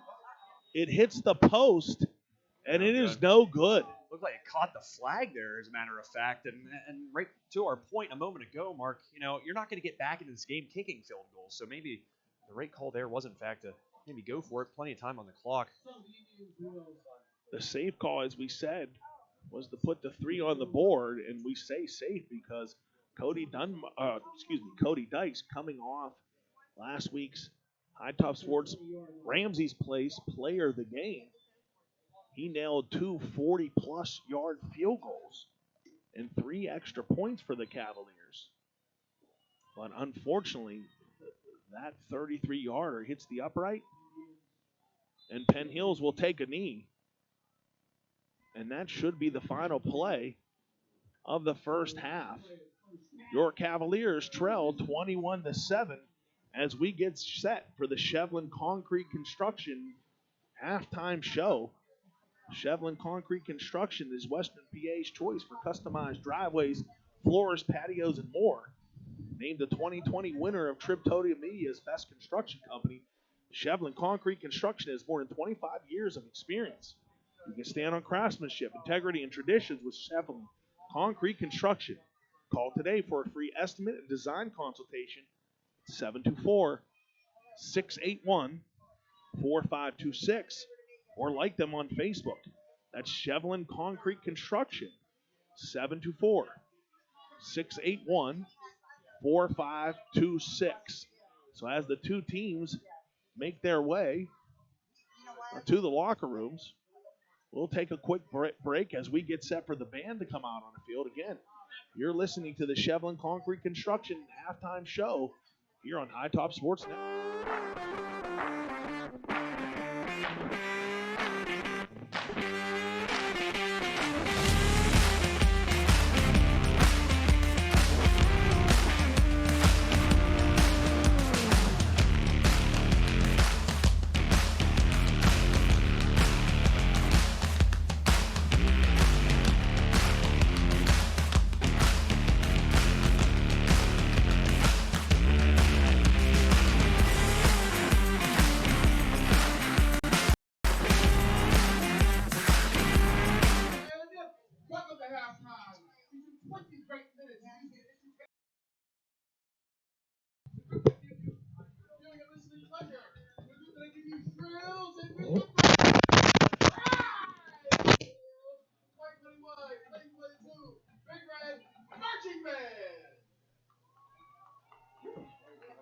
In January, the band will be going on the Walt Disney World in Florida.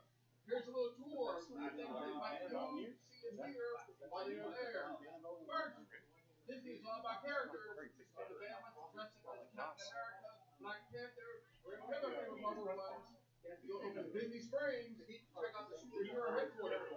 In the background as they stop, you listen to the theme song that's about 2012. We blast like this under the direction of our tour guide, our own Mickey and Betty. Dominic Frollo and Gabby Berkovic. Is your band ready?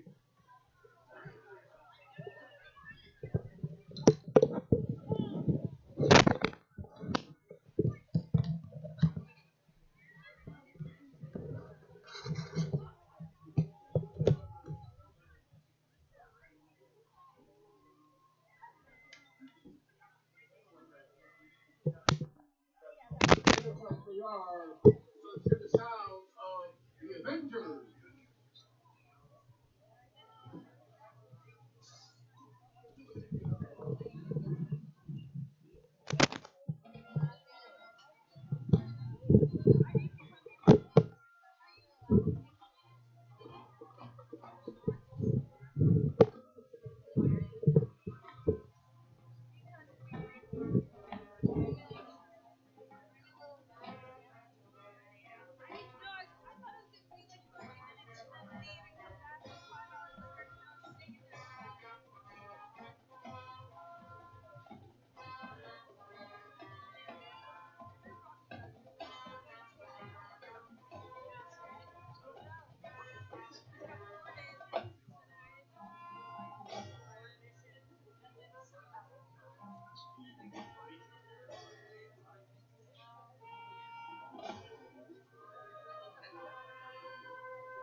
Next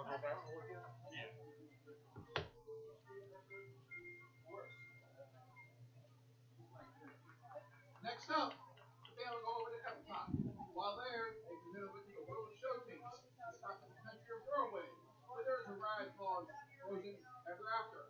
Dedicated to all things about the Frozen movie series. Or you put a snowman with a mountain section, and now it's time to get into the boat. Visit Elsa and friends, and let's go into the unknown.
I don't believe this. I can't believe it.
Now entering the field is the 2021 Kiski Area High School Marching Band.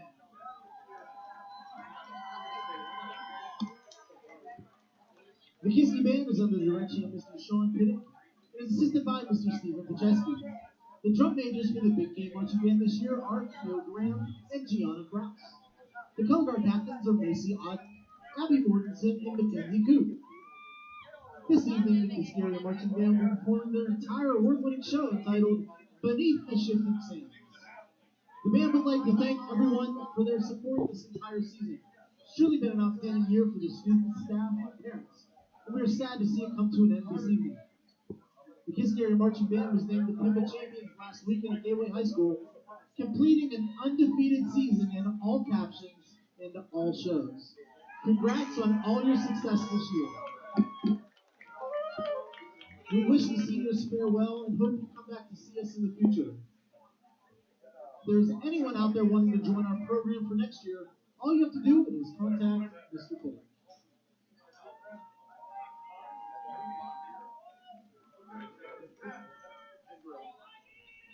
And now, without further ado, performing their entire show entitled Beneath the Shifting Sands, here is the Kiski Area High School Marching Band.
Ladies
and gentlemen, the Kiski High School Marching Band.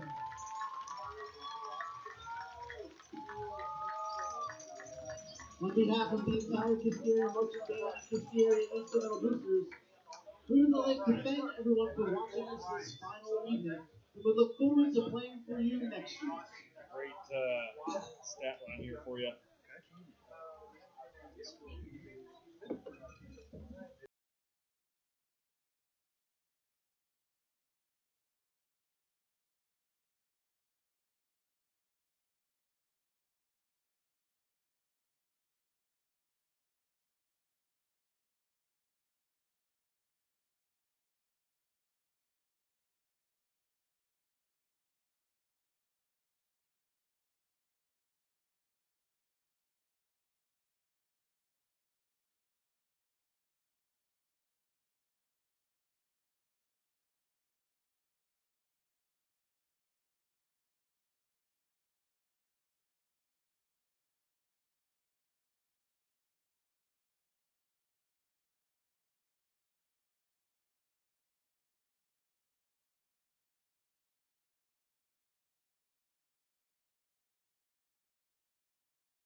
welcome back to the booth as we've never left Kiski Area High School.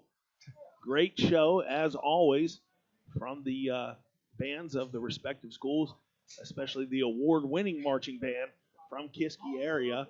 Kiski area, always exciting to see the students out there putting on a show in what would be their season's final performance here tonight. Got some stats for you here at halftime. We'll go to Joe first for the visitors. Yeah, and hopefully I'll have some scores here up eventually too, Mark. High Top Sports Network, 3 games here tonight, but quickly, Duggar for Penn Hills. 3 carries, 59 yards, leading his team in rushing.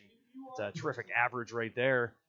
He also is 4 for 8 in the air. Hasn't really had to do it too much. And we talked about those big chunk plays, and that's a big reason why he has only completed 4 passes, has 115 yards. The one area where Kiski is excelling, I think it's just a byproduct of big plays and the quick hitting plays by Penn Hills. They lead in rushing 117 to 111. Penn Hills leads in the first down category as well with 7 compared to the 4 gained by the Cavaliers. And the big stat here, and this is going to be something I think Kiski's going to have to improve upon here in the second half if they're going to be successful. First of all, Penn Hills leading overall in total yards, 226 to 136. And in the air, 115 for the Indians, just 19 for the Cavaliers. Johnson 3 for 6 for those 19 yards. So you talked about the Cavaliers leading on the ground. Chad Hepler with most of the damage coming on that 49-yard opening run leads the Cavaliers with 51 yards. Logan Johnson has 9 carries for 43, and Braden Dunmeyer has 5 for 23. As you said, the Cavaliers with 117 yards rushing. Through the air, not much, as Logan Johnson is 3 for 6 for simply 19 yards. The longest pass reception was by Braden Dunmeyer for 9 yards, as LeBrin Smith and Carter Diltz each have a catch. So that's where we stand at the half. Kiski area trailing 21-7. And as we mentioned there a moment ago, some big games here on High Top Sports Network tonight. Armstrong with a victory will clinch a home field playoff game. They're leading Indiana right now 21-14. A very interesting stat line for the reigning passing champion of the WPIAL. He'll lose that title this year, of course, Mark. But tonight, mentioned, they're leading 21-14. Olsen, 2 rushing touchdowns, a rushing 2-point conversion, and a TD catch. So the kid with the rocket arm doing it every other way, basically. The other game here on High Top Sports Network tonight is Freeport leading Deer Lakes at the half, 21-0. Ben Lane, 20-yard TD run in that game, 24 yards total. Colton Otterman, 15-yard pick 6. And Parker Lucas, 86-yard pick 6. So 2 pick 6 in that game for Freeport. And Deer Lakes, 1 touchdown. Or no touchdown with that, just 37 yards by their lead running back. I apologize. I'm trying to pat my head and rub my belly here, Mark. Reading stats, trying to get the camera lined up. He does it all here at High Top Sports as we're back to action. The onside kick by Cody Dykes was corralled by a Penn Hills player at the 45-yard line, and that's where the Indians will take over. Opening drive of the second half. The Cavaliers are trailing by 14 right now.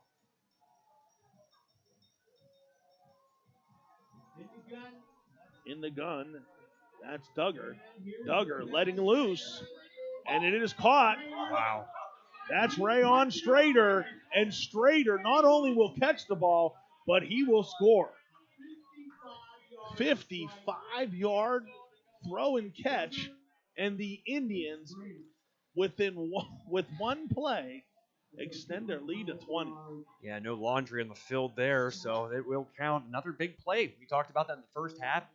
That was one of the things I was thinking coming into the second half that Kiski really would need to adjust upon, and that was not giving up those big chunk plays. And there it is again, Mark, with the second play of the drive, I want to say. So it happened so quick. We didn't even get the Shevlin Concrete Construction logo off the screen as we just finished the halftime festivities. And just like that, Penn Hills extends their lead to 28-7. 13 seconds into the second half. Penn Hills, it leads by 21. Yeah, again, there's big plays, Mark. They're doing it on the ground, they're doing it in the air, and really no answer right now from the Cavaliers. Julian Duggar to Rayon Strader again.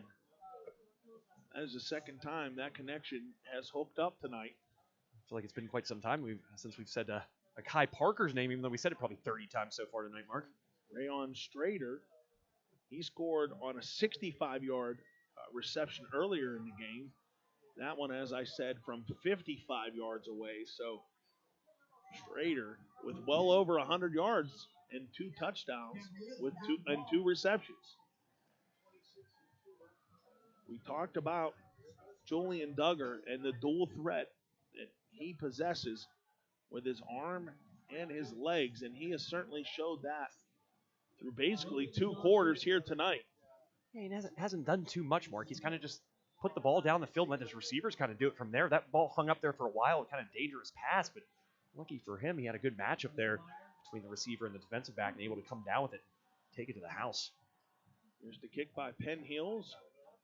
Will bounce into the end zone. As you said, on that pass play, there was a Kiski area defender on the coverage there, basically standing with Strader. Strader not only was able to come down with it, but then basically walked into the end zone. No real attempt at a tackle. The way that ball came down, Strader caught it in. It was a contested catch, but easily walked into the end zone from there. And I'm not sure where the defensive back was there, Mark, but it looked like he had position. He was definitely between the quarterback and the receiver, but maybe kind of just misplayed it. But I'd like to go back and watch the replay. I might have got mossed.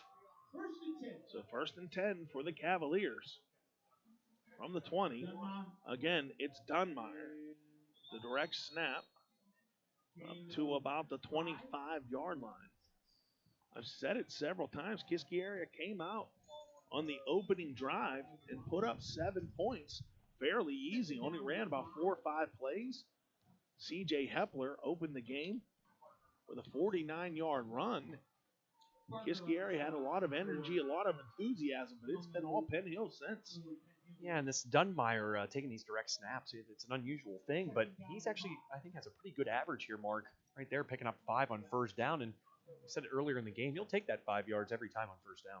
2nd and 5, here's Dunmeyer again, and I think you might have jinxed him as he barely gets back to the line of scrimmage with that one. Dunmeyer in the first half had 5 carries for 23 yards, so just shy of 5 yards per rush. He picked up 5 on the first carry of this half and gained about a half a yard on that one. So here we are again in Kiski area with a kind of 3rd and manageable. I think they've had 3rd and 5 here quite a few times. You got to kind of take advantage of those. You're not 3rd and long and putting yourself in a bad position. You got to convert. That's Johnson in the gun with Dunmeyer behind him. Johnson looks downfield, throws to Don Danino, and Danino is hit and brought down short. Yeah. Just short. Jaden Duggar, that's about 2-3 yards short. You know, Mark, I like that play. We talked about a successful kind of screen, just throw it out in the flat there, and you're not really succeeding in the pass game. Only 19 yards so far coming into this half, so I think you just want to try to change that and just get some guys, even a couple yards there. Kiski 4 of 7 throwing, or at least Logan Johnson is. Here's a punt by Dykes, picked up by number 19, DeAndre Cochran. And Cochran has some room on the left side, but several flags come in. Just inside midfield, 2 different referees with flags on the play. We also have a Cavalier player. Braden Dunmeyer, I do believe. No, it's not. Number 56, I do believe, Mark, or 66. 56, that's Cam Murphy. We mentioned Cam Murphy getting his first start of his freshman career tonight for Brock Wilkins. Yeah, that is indeed 56. Nice to see Murphy walking off the field as the referees sort out the penalties.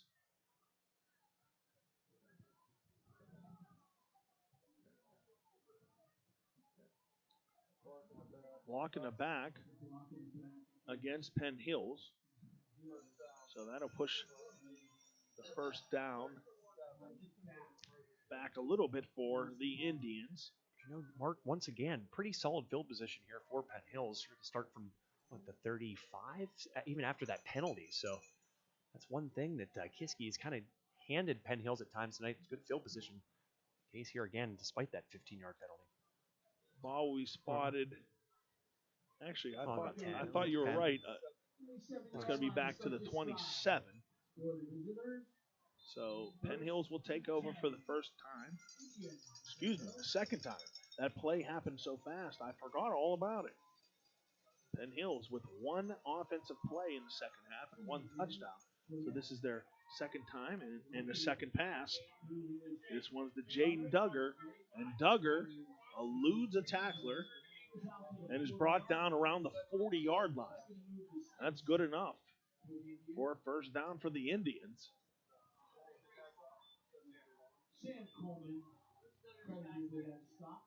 We were talking about the Kiski area passing game right before that punt. Logan Johnson is 4 of 7 for tonight, but not one completion. Went for more than 9 yards. 4 different Cavaliers receivers. Short catches, but nothing gaining out of them as Penn Hills continues to march down the field against Kiski area. There's a flag right around midfield. It's going to go against Penn Hills. You see number 52 grabbing his helmet there right away. Amir Key was tackled out of bounds around the 15, but as you said, I believe this is going against the Indians, and indeed it does. So the penalty against Penn Hills. It's still a spot ballot. If anything, it's going to be maybe a half-yard short. They're going to move the sticks again, I think. Looked like the judge signaled that way, but no. Let's say about, looks like 2 yards short here, Mark. Kiski area struggles on offense. Oh, never mind. Completely different on the opposite side for Penn Hills. As you said it, chunk play after chunk play. Fortunately, the penalty will push this one back to the 39-yard line. So Penn Hills will be faced with a 1st and 11. We'll see that too often. Certainly not. I think just the second penalty against Penn Hills. I think they only had one in the first half, if I'm not mistaken. Duggar with the throw. Pass is complete, I believe, to Jaden Duggar. The senior receiver, Jaden, was able to get up to the 48-yard line. Brings up 2nd and a long 2. Just over 8 minutes remaining in the third quarter. Another case of 5A football just cruising right along because of the style of play here, Mark. Rocking and rolling. The fun never stops. You just keep that clock moving. Here's a fake handoff. Duggar's going to keep it himself.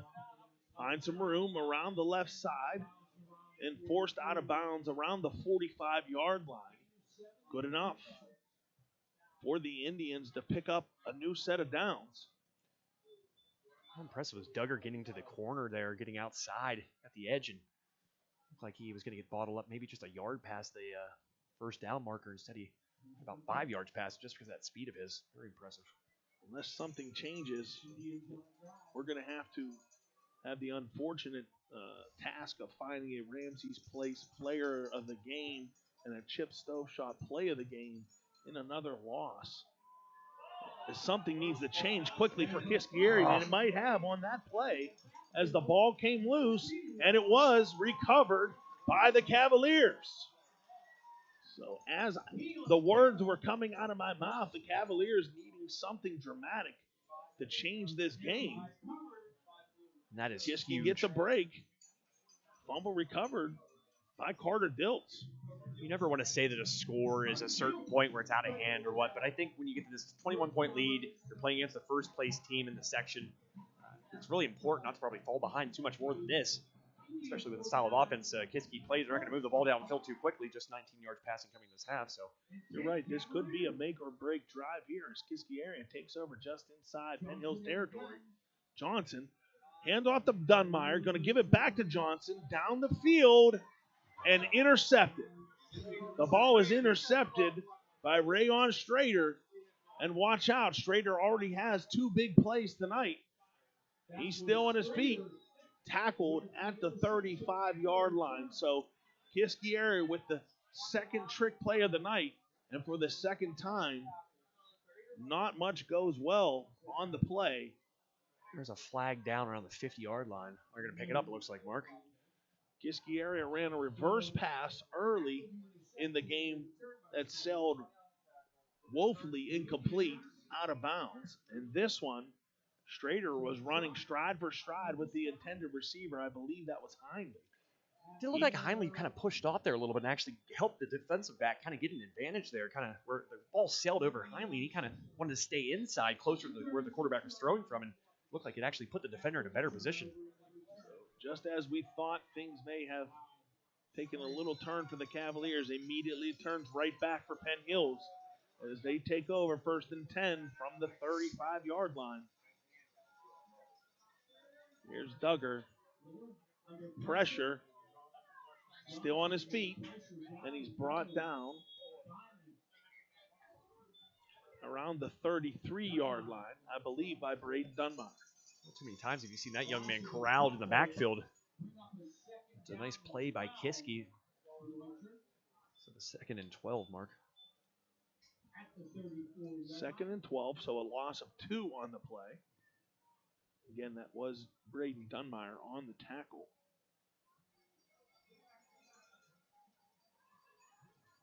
All spotted at the 34 with just over 6:30 remaining in the third quarter.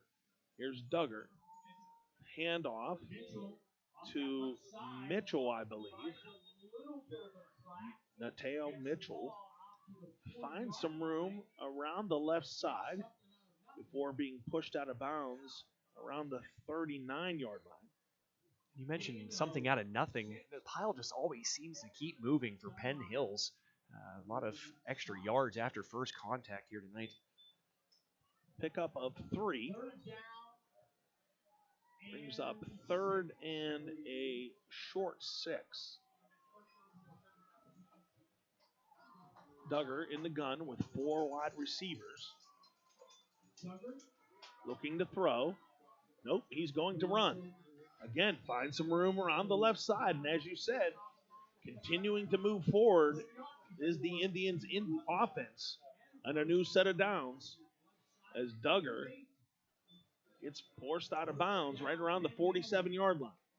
Yeah, very similar to that play a couple moments ago when he just kind of got the edge. Just finds a way to get out there and, he said, turn something into nothing. That could have been about a 2-yard gain instead it's a 7-yard gain. And picking up another first down for Penn Hills. 1st and 10 from the 48 for the Indians. Here's Duggar. Going to hand off to number 12. A lot of room. That's Jameer Brown. And Brown sprinting down the sideline and into the end zone. That is a touchdown for Penn Hills. 52-yard run. I would love to know the closest Penn Hills touchdown. It's another one of over what, Mark? Where were they positioned there? They were on the 48-yard line. 52-yard run.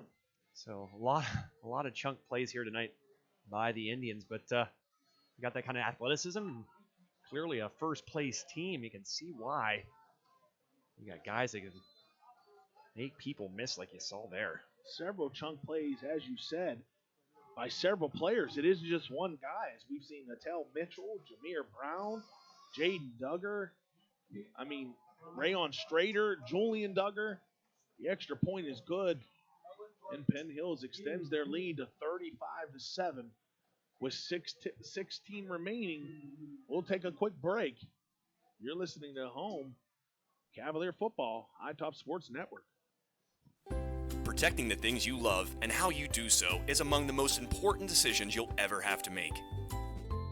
TGIF Solutions can provide you with the peace of mind by supplying answers to all of your insurance needs, whether it be home, auto, business, life, or farm coverage.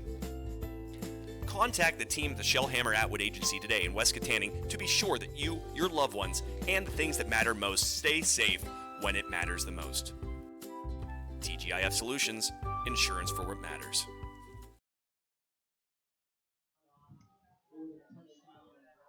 Welcome back to Kiski Area High School as the Cavaliers are trailing 35-7 with just over 6 minutes remaining here in the third quarter.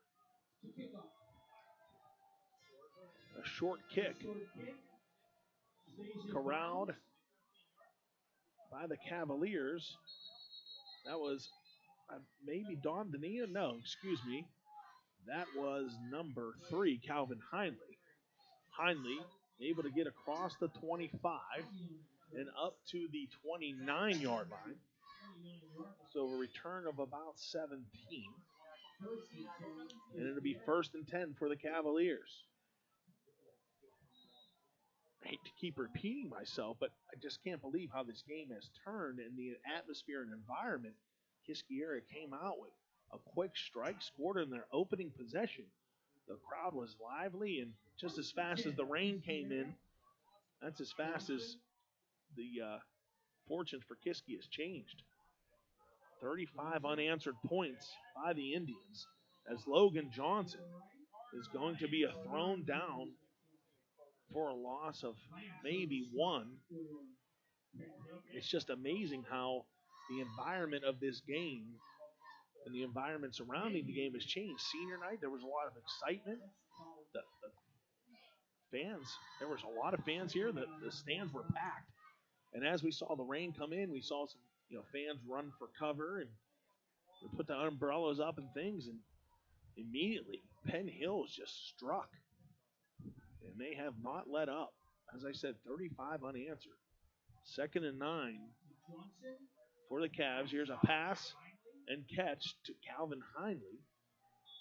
Hindley wrestled down, I believe, just shy of the first down marker. It's going to be close. We'll see where the spot is. That's kind of what I was asking for the Cavaliers to do there more in the first half, Mark. Just kind of get the ball out in open space. Hindley, obviously a playmaker, one of your better playmakers, bigger guy, and get bigger chunk plays there. New set of downs. The catch by Hindley was good enough for a first down, and to your credit, that's only the second catch by Calvin Hindley tonight. And it's simple. We've seen it throughout the season. Easy throwing catches that turn into some chunk plays for the Cavaliers. Haven't seen many of those tonight. Here's a handoff to Hepler. And Hepler finds some room across midfield, but a few flags come in. One right after the handoff and one a little bit after the tackle. Both of them around midfield, so we'll see what the penalties are. I would imagine nothing good for the Cavaliers, the way things are going right now. They had a back-breaking penalty there in it was the last drive of the drive before it. Certainly when you're behind 28 points, you got to play as smart and mistake-free as possible. Holding against the Cavaliers and a personal foul against the Cavaliers. So a double whammy against Kiski area. And the Cavaliers will not only lose that first down run by Hepler, they will be faced with a first and forever. We've talked numerous times here tonight, Mark, about bad starting position here. Once again, the Cavaliers deep in their own end of the field. Once they mark this, they're going to be inside the 15.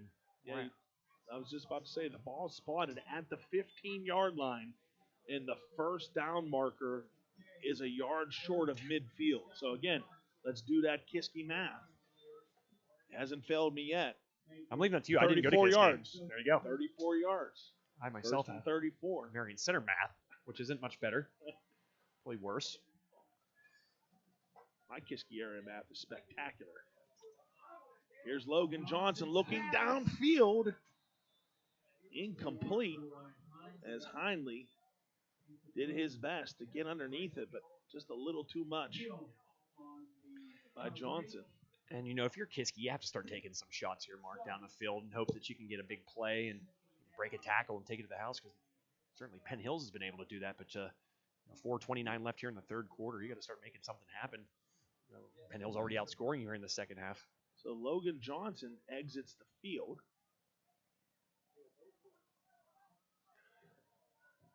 Second and 34. Don't get to say that too much, do you? No.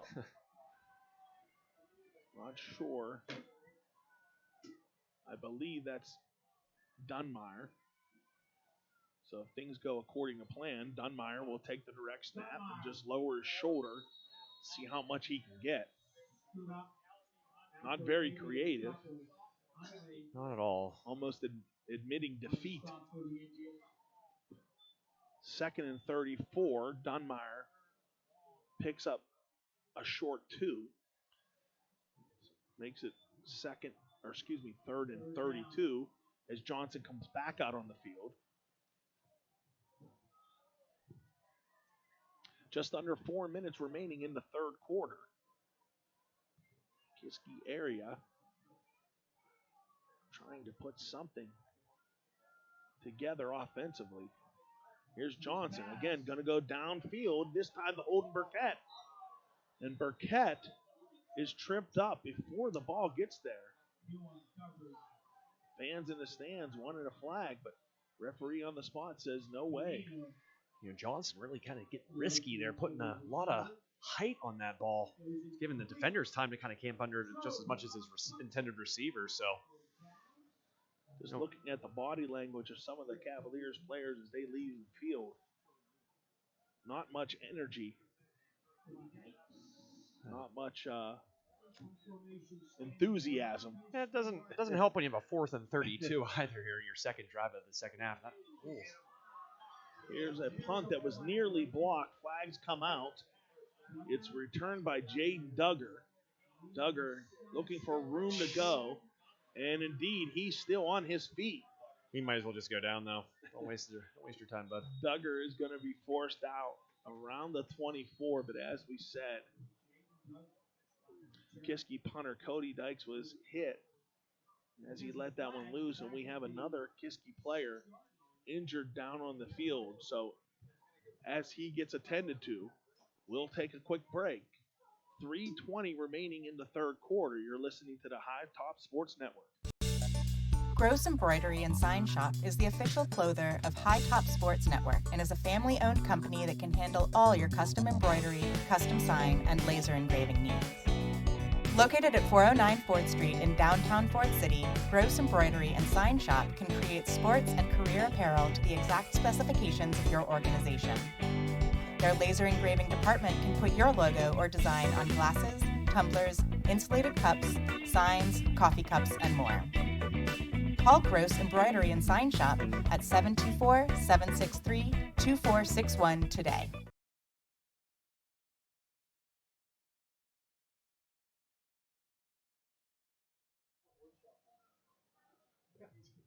Welcome back to Richard Diltz Field as the injured player for the Cavaliers, Carter Diltz, slowly makes his way off the field. Unfortunately, he is being helped by a few of the trainers, so hopefully it's nothing too bad for the senior.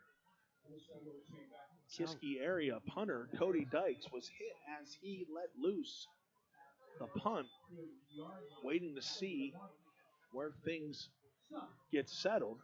What a break there. We talked about this. I think there were actually 2 separate penalties on the play mark. I was trying to listen here with my headset on. It's kind of difficult, but running into the kicker was the call. And then I think they said a hold, if I'm not mistaken, as well. So that second call might be why the first down came to be. So Penn Hills will be pushed back to their 40-yard line as Duggar will keep and work his way through the Cavalier defense. And just a touchdown-saving tackle by Don Zanino. The number of 20-yard plays tonight. I'd love to know that stat when this one's all over, Mark. There's another one right there. Just a quarterback keeper making people miss. He's a bigger kid, too, and that's helping him. But, geez, pizza. It's most big plays I've seen Kiski give up all year long. Yeah, I believe that was a 27-yard carry by Duggar on the play. And to your point, there has to be 8 to 10 plays like that throughout the evening by several Indians offensive players of 20, 30 plus yards. as Penn Hills continues to move. Here's Duggar firing downfield. It's caught. A Rayon Strader. And again, another 20-yard pickup. You know, here's the thing about it. Duggar's not really putting a lot on it. There's some height under it, and it seems like the receivers are just getting these cushions that are allowing them to make that play. I'm not sure. Strader, it was Strader. Yeah, he had about a 5-yard cushion. So not necessarily a great play there by the Kiski secondary. So the Kiski fans, the only excitement they're getting right now is seeing the two booster volunteers walking around selling Chick-fil-A sandwiches. Otherwise, not much to be excited about. I think you know one of on those the field. Chick-fil-A folks, Mark. Here's a pass by Duggar and a catch. I believe that was Rayon Strader. What a throw, back shoulder. That was on a line. Maybe you heard me talking about how some of his throws haven't been exactly bullets. That one was back shoulder right towards the pylon for 6. Excuse me, it looked like maybe that was number 45. Cahill Cotton. Not sure. It was hard to see who made the reception. Again, far side from us in the corner of the end zone. We don't have the luxury of having 8-10 cameras on display here, so I apologize as it was tough to see who made that catch. But Penn Hills, nonetheless, puts another touchdown on the board. The extra point is good, and the Indians now lead 42-7 with 2:09 to go. The Cavaliers certainly having it handed to them tonight. Yeah, a 42-0 run. Math not hard on that one, Mark. Very simple. Yeah. Again, I'm going back to what you said there a moment ago. It seemed just like, I don't care what sport it is, getting off to a good start is so important. Kiski kind of enforced their will there. Some nice big plays, some nice runs, some good blocking. You kind of felt good if you're a Kiski fan. You probably felt good if you're a Kiski, someone on the Kiski sideline. But really after that, the only really good things to happen in Kiski have been some breaks on penalties. And of course, kick out of bounds here. They gave them decent field position, probably the best field position they had after a kickoff all afternoon or all evening. But the break moments have been quite limited here. It's sad to see a very, very exciting season end this way as Kiski area put up first winning record in nearly 2 decades. Started this season 5-0. But with 2 minutes and 9 seconds remaining in the third quarter, the Cavaliers are trailing by 35 points. As the gentleman behind us just indicated, it'll be a running clock here now, Mark. So talk about how quick these games go. And you're at Kiski because of the running of the football. It's going to go even quicker now. Kickoff bounces off LeBrin Smith's hands around the 5. And Smith is still able to work his way up across the 40-yard line. Yeah, he kind of truck sticked Ken Eason there towards the end. And when he did that, it looked like he might have got the worst end of it as he came up a little slow on that play. Explosive run and certainly an exciting finish that looks like LeBrin Smith is trying to shake off as he slowly works his way out to the wide receiver position. Not sure if he might have injured himself on that play. It looks like he's hobbling a bit. Here's Logan Johnson. Going to hand off to Hepler. And Hepler finally finds some room across the right side. So his first real positive gain since his opening run in Kiski area is into Penn Hills territory down to the 42-yard line. Nice start to the drive there for Kiski, and I like that Hepler just sort of ran that one downhill. He saw the hole, hit it, and kept running. Wasn't trying to do too much, juke, stop, anything. Just kind of hit it and got the yards that were available to him. And I was right about LeBrin Smith as he worked his way off the sideline on that play. He was replaced by Danino, who just caught this pass, but Danino wrapped up pretty quick by Julian Duggar, I believe. About a loss of 6 here, Mark. Maybe 5. Looks like 5.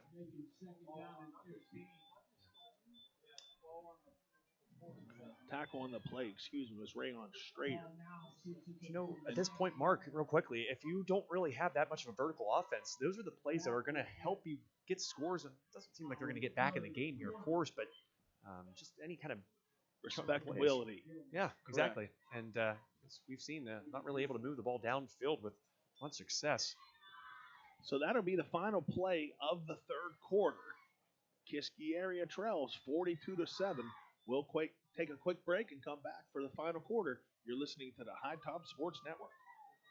With over 40 years of experience, the fine folks at Steffi's Country Catering in Adrian can provide you with several scrumptious options for your next family gathering, corporate event, or tailgate. Make sure to try one of their custom meat and cheese trays or pick up a delicious Sunday takeout special. Steffi's Country Catering is a Leader Times Silver Best of winner 3 years running. And as the holidays approach, get back to celebrating with friends and family and leave the cooking to Steffi's. Sugar Rush Cupcakes by Tara are available by order. That's Steffi's Country Catering. Find them on Facebook. Getting set for the opening play of the final quarter. Here's Logan Johnson. Hand off to Hepler. Hepler, again, finds some room, this time down the right sideline. And he's pushed out of bounds around the 33, close to another first down. 2 positive games by C.J. Hepler as he's adding a little bit of life to this Cavalier offense. Probably going to see Penn Hills play a little more of a prevent, even when it comes to stacking guys at the line. They're probably going to drop some guys back, and as a result, you're going to see some carries like that from Hepler. Senior C.J. Hepler playing in his final game as a Cavalier, making his return to the gridiron after not playing since middle school. So nice to see him with a couple positive runs. Again, we're going to go to Hepler. And Hepler going to have enough to get the first as he's brought down around the 30. Shoestring tackle there, and that's an interesting point you made about Hepler. Not sure I knew that, Mark. I feel embarrassed that I don't, and now that you say it, I would have never guessed that based on some of the great plays he's made this year. You mentioned a senior. 2-time High Top Sport Network player of the game, and definitely a major contributor for the Cavaliers on both sides of the ball. Those are the kind of accolades that matter. High Top Sports Network Absolutely. Awards. Free haircut from Ramsey's place. Here's Logan Johnson again. Up. Looked like the handoff was not clean. It bounced off of Hepler's chest. And again, as Kiski area finds some positive movement, the ball pops loose. And it looks like it was recovered by Kiski area. I thought there was a few Penn Hills players jumping around cheering, and it looked like Kiski had the defeated attitude, but somehow the Cavaliers come up with it. I didn't see the beef. Lawhorn Moore with the recovery. So 2nd and 8 for the Cavaliers. And here's another botch play as everyone moved except for the ball. All start against the Cavaliers. Penalties starting to pick up here in the second half against Kiski. There were more penalties. I think there were 3-1 in the first half, if I'm not mistaken there. Or 3-3, actually. I take that back. Gentleman behind us, give us information. Little miscommunication from center and quarterback. And the Cavaliers will be faced with a 2nd and 13. 2nd down and 13 for the Blue. Clock continuing to roll here, Mark. Obviously with this sizable lead and mercy roll in place. Here's Johnson rolling, firing, and the pass incomplete. Again, some miscommunication as the receiver was running down the sideline and the ball was a good 5 to 10 yards short.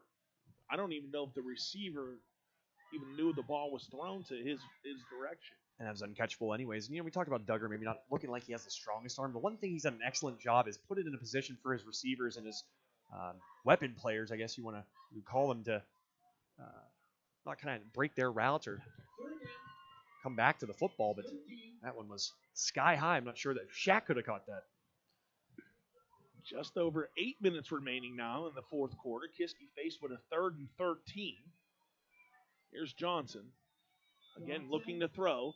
Fires over the middle and just over the outstretched hands of Dom Danino.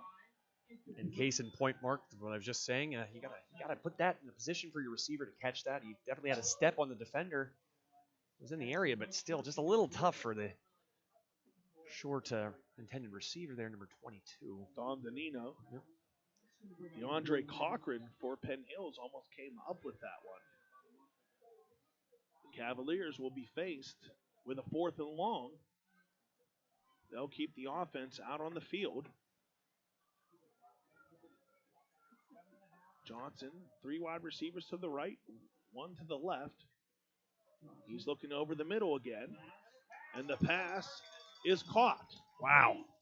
Now that was a good throw. Yeah. Of a throw. Small window there, Mark. I believe caught by Calvin Heinley. Again, tough to see the blue numbers on the dark gray jerseys. Yeah, note to self, next uniform choice, let's be cautious of the number color. Well, they're outlined in gold, so you have to give them a little bit of credit there, but sometimes hard to see if you can't catch that gold border. But first down pickup, Logan Johnson to Calvin Heinley. Cavaliers on the 12. Here's Braden Dunbar. Dunbar with the direct snap, dragging players. Oh, wow. And a powerful run by Braden Dunbar, and I believe it's enough for a Kiski area touchdown. You gotta love that physicality at the end of that run, dragging tacklers with them and able to get it in from how many yards? I don't want to say 12 yards for the senior. Braden Dunbar put an exclamation point on his final game of his senior year, as you said, dragging players into the end zone from 12 yards out, and the Cavaliers finally answer as Penn Hills had a 42-point scoreless streak, however you want to say it. Broken there. But you know what, Mark? If I would have told you coming into this game that your best offensive weapon would have been Braden Dunbar out of the Wildcat, essentially, direct snap, would you have you thought I was right? Probably no, not. I would not have probably guessed that as the failed conversion. Calvin Heinley. Very late flag. Tried to find a receiver in the end zone, but all I saw was white jerseys. Flag came late.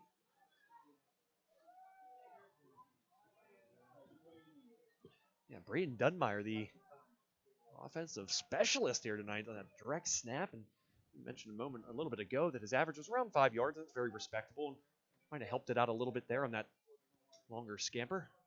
So the penalty coming after the play against Penn Hills had to be assessed on the kickoff. And you're exactly right. We talked about the loss of Brock Wilkins for this final game.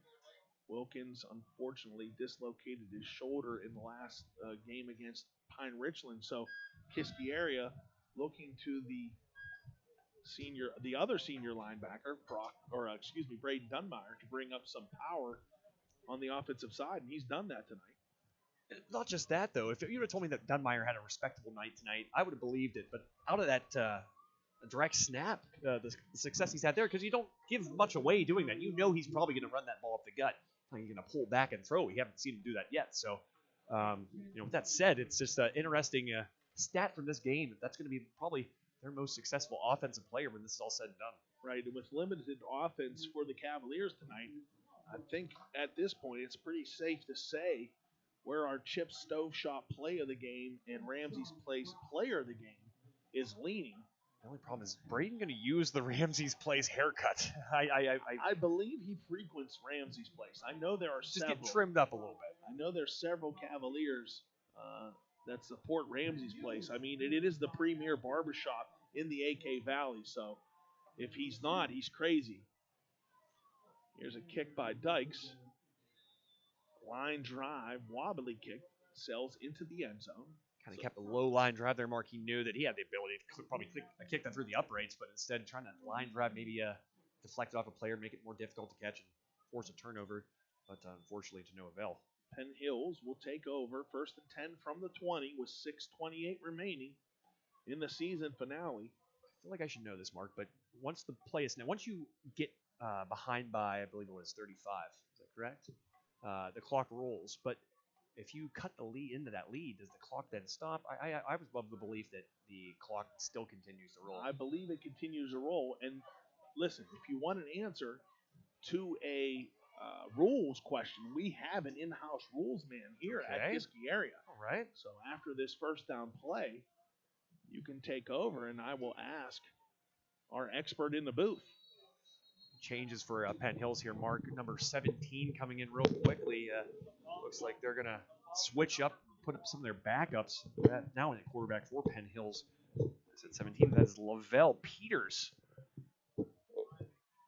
So that will close the book, it seems, on Duggar's night under center. So our in-house rules expert, WPIAL official, and Kiski personnel extraordinaire, Frank, did indeed confirm if the clock, or excuse me, if the continuous clock is enacted, regardless of where that score goes, it will stay continuous. So the clock is running, just over 5 minutes remaining.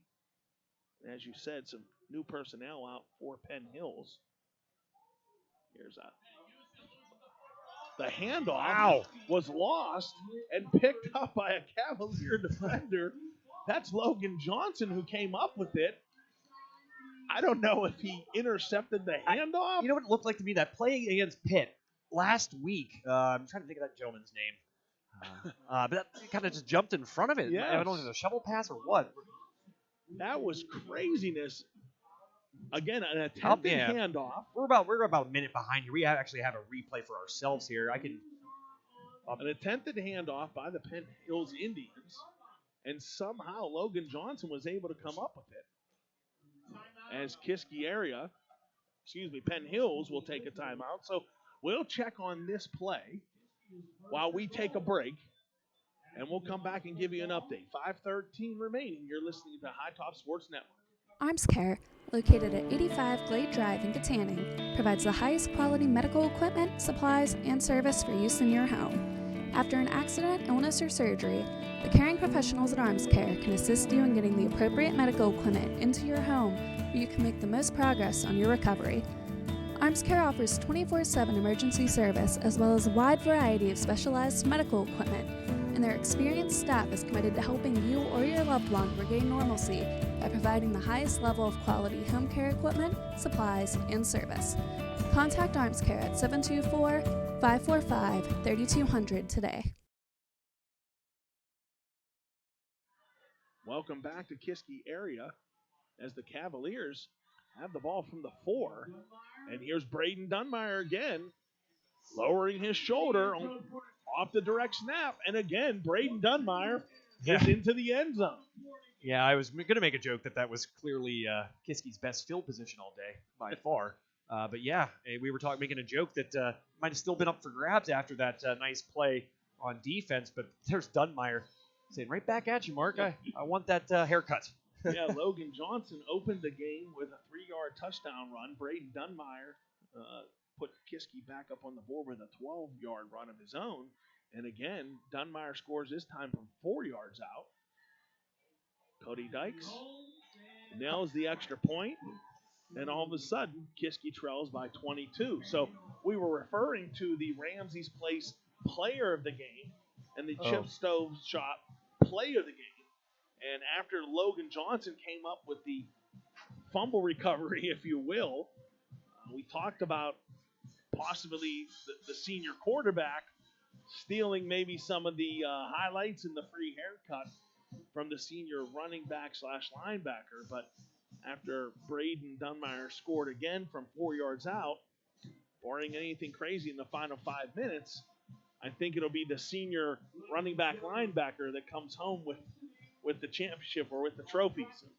And to be honest, Mark, and I'm thinking as you're saying that, I can't even tell you what I think the second best play would be for Kiski area tonight. Nothing's really jumping out. That's just telling you how kind of devoid of big plays they've been here. I certainly think that's the leader in the clubhouse, like you said, unless there's something very dramatic that happens here.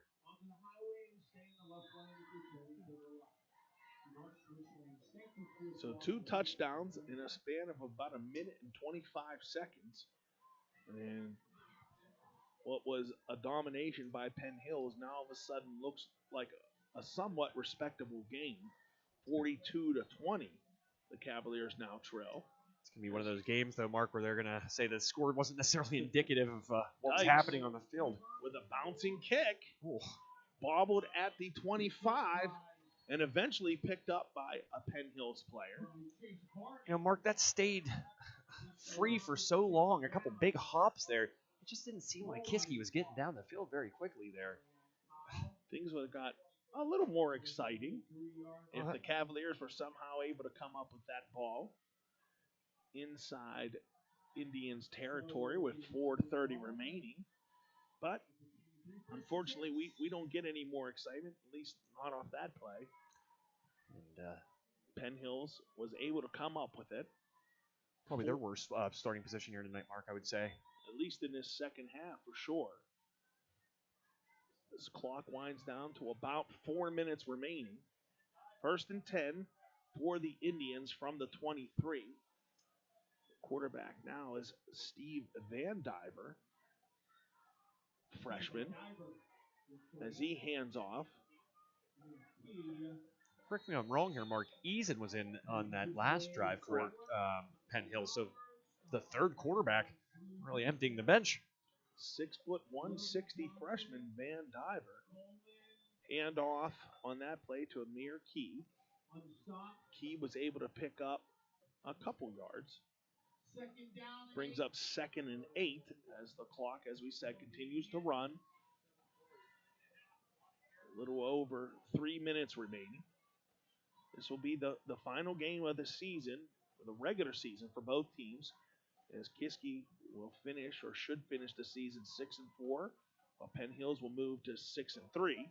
Oh, miscommunication there, Mark. Again, the freshman Van Diver, nobody to hand off to, as he was hammered in the backfield. Loss of a 5 or 6 on the play. He turned to look to hand the ball off and no one home, and as soon as he realized that, he was getting hit from behind. Kiski area started this season 5-0. The beginning of their season was very much like the beginning of this game, Mark. You saw that big play to start, and you thought maybe good things for Kiski area, just like the wins early on, and just not the case when it was all said and done. The Cavaliers, as I said, will finish with their first winning record in nearly 2 decades, but certainly disappointing in what could have been, as Van Diver, again, nobody to hand off to, as he is swallowed up by several Kiski area defenders. Sam Coleman, Logan Johnson. In on the stop, Carter Diltz coming up slowly on the play, as he was also in on the tackle. What's your big story of the year for Kiski area, Mark? What's when you remember the season, what's going to be the one thing that you feel like stands out, maybe whether it's the identity or it's hard to really say, because you want to focus on something positive, because it was such an exciting, positive year for the Cavaliers. But unfortunately, if somebody would ask me that question and say sum up the season in a sentence or two, it would say what could have been. Again, Cavaliers started 5-0. They're going to finish 6-4, and other than this game, with the Cavaliers trailing by 22, their 3 other losses were conference losses by a total of 24 points. Well, that helps right there. There's a safety, Mark. That snap, as you said, was about to go out of the end zone, and the punter, number 10, Charlie Rosemeyer, helped it out of bounds, so Kiski couldn't pick up more than 2. So the safety will cut this deficit down to 20 now. But as I was saying, the Cavaliers are going to lose this game by basically as many points as they've lost their previous 3 games, and all of them were heartbreaking conference losses, games that they could have won. So, again, coming into the night, I guarantee if you talk to the Cavaliers coaches and many of their players, they would have said, hey, we could easily be undefeated right now. So, again, I'm not trying to focus on the negative. That's where the season was. A lot of positive things, but it should have been certainly a lot better. And that really comes down to just a handful of plays that make that kind of difference, Mark. You covered them every single game. You've had that fortunate view from up here in the press box. And, there was just a couple moments in a couple games, especially when they were ones where the Cavaliers accumulated a loss where you just kind of look back on it, and again, using your term again, what if, even just in the small scale of those games? And the biggest game is probably the North Hills game, the conference opener, as Kiski area led. I believe it was by a touchdown, or they were leading, let's say, as we got late in the fourth quarter. They had the ball, a first and goal scenario where a touchdown would have made it a two-score game and certainly probably sealed the victory. They were unable to score on that drive, and their defense had been stellar up at that point. So while they didn't score, you would have thought that the defense would have able to come out and stop North Hills. And unfortunately, North Hills drove 90-plus yards and scored the game-winning touchdown with, I believe, under 40 seconds remaining. Well, that being said, Mark, would you say that was probably the toughest of all those close losses? Absolutely, and I wouldn't call it a turning point because, again, the Cavaliers certainly fought against Fox Chapel, against Pine Richland, able to come up with a victory against Shaler. But if that game goes the Cavaliers' way, and again, it's what if, and, I think things would have been extremely different for the Cavaliers. Again, it didn't set a tone, but it certainly would have helped. Getting that victory certainly would have helped, and things might have been a little different in the other two losses. So, again, very excited for some of these players. They definitely have something to be proud of. Finishing the season at 6-4, a lot of positive things, but I guarantee you they're thinking the same thing I'm saying is what could have been. As freshman quarterback Carson Heinley attempts to pass here. Southpaw, I see a second lefty quarterback out here tonight. It's unusual. Less than a minute remaining. The Cavaliers will be able to get one final playoff. You know, Mark, from my vantage point, I did a couple games, obviously, with you down on Latrobe, for instance, and, you know, up front is where they really seem to enforce their will, whether it's on the offensive line or defensive line, and it seemed like as the season went on, not like they were getting gashed, but that didn't seem to be as much of their strength anymore. Yeah, absolutely, and Coach Albert said it numerous times in different interviews that he had made as we get a final handoff of the evening. Couldn't quite see the number. That is, I believe, number 30 for the Cavaliers, as there is no 30 on the roster. I apologize. I know it's not number 20.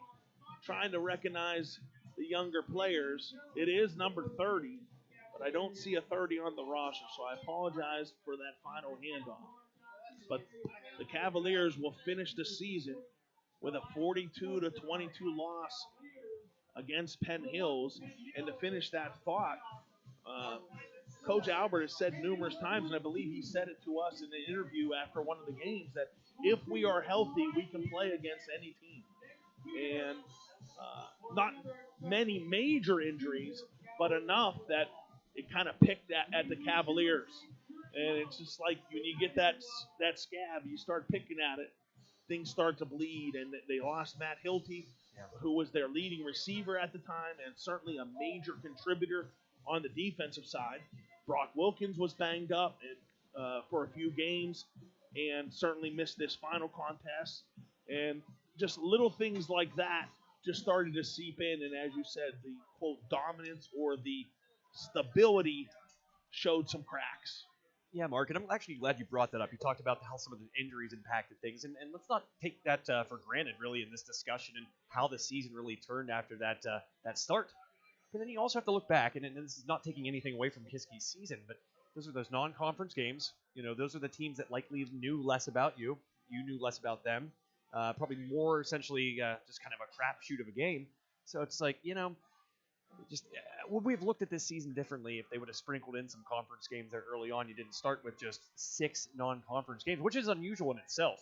But, you know, that's another thing. If this season was, if you play this team here and there, you look at this season different. I think the way that schedule's set up, it only encourages you to feel, as you're describing, a little bit more like, well, you kind of tapered off when it just seems that it's kind of a backloaded schedule with all your conference opponents. And it'll be interesting to see how the Cavaliers start the season next year as we finish senior night. 15 seniors on this Cavalier roster, and I would say many, if not all of them, have contributed in some form or fashion to the season I'll give a quick shout out to the seniors: Calvin Hindley, Braden Dunmeyer, Carter Diltz, Matthew Hilty, Brock Wilkins, Logan Johnson, Nick Boylstein, Holden Burkett, Ed Coleman, Chad Hepler, Cody Dykes, Jonathan Drehos, Michael Cararini, Sam Colvin, Brandon Lawhorn Moore. Several of those names were guys that you heard week in and week out as we announced these games. So, don't want to look too forward or far down the line because, tons of stuff can change in a year. But there are many, many holes to fill from key contributors, seniors that had a lot of potential for the Cavaliers. So try to end on a positive note tonight. Again, it's an exciting legacy that the seniors have left. Positive record, 6-4. But certainly, I guarantee you that they're going to go out of this game and for many years wondering what could have been. Mark, if I may here, I want to thank you specifically. Thank you for providing such a wonderful commentary. I know at High Top Sports Network that we're constantly brought it to our attention that you were doing an excellent job here, and we certainly appreciate your efforts, appreciate your canter, and pretty much everything about you. I appreciate it. Thanks for doing it. We really enjoyed it. Certainly enjoyable to be around the athletes here at Kiski area, just young men in general. Anytime you're around young athletes, it's always exciting to watch them put in the work and reap rewards. And as you said, no joke, we talk about the players on the field, but we also hype up the band members as several of them, walk past us. It's always exciting to see them putting in their efforts and getting to the rewards that they get. The Kiski area band winning several competitions again this year, being recognized for their fine efforts. So I certainly appreciate you giving me the opportunity to recognize these fine young people. And before we cut off, we got to recognize one or two more. Again, we want to recognize Chip Stove Shop. Thank you to Chip for being one of our sponsors this year. Chip Stove Shop provided the play of the game. If it's heat you want, they got it. Fireplace, inserts, gas logs, wood stoves, pellet stoves, and more. For more information, call Chip Stove Shop at 724-567-7876 or visit Chip at 200 Thorn Street in Apollo. I think it's pretty easy to say that the play of the game, Braden Dunmeyer, and I don't think we even have to pick one specific one because they were all pretty much the same.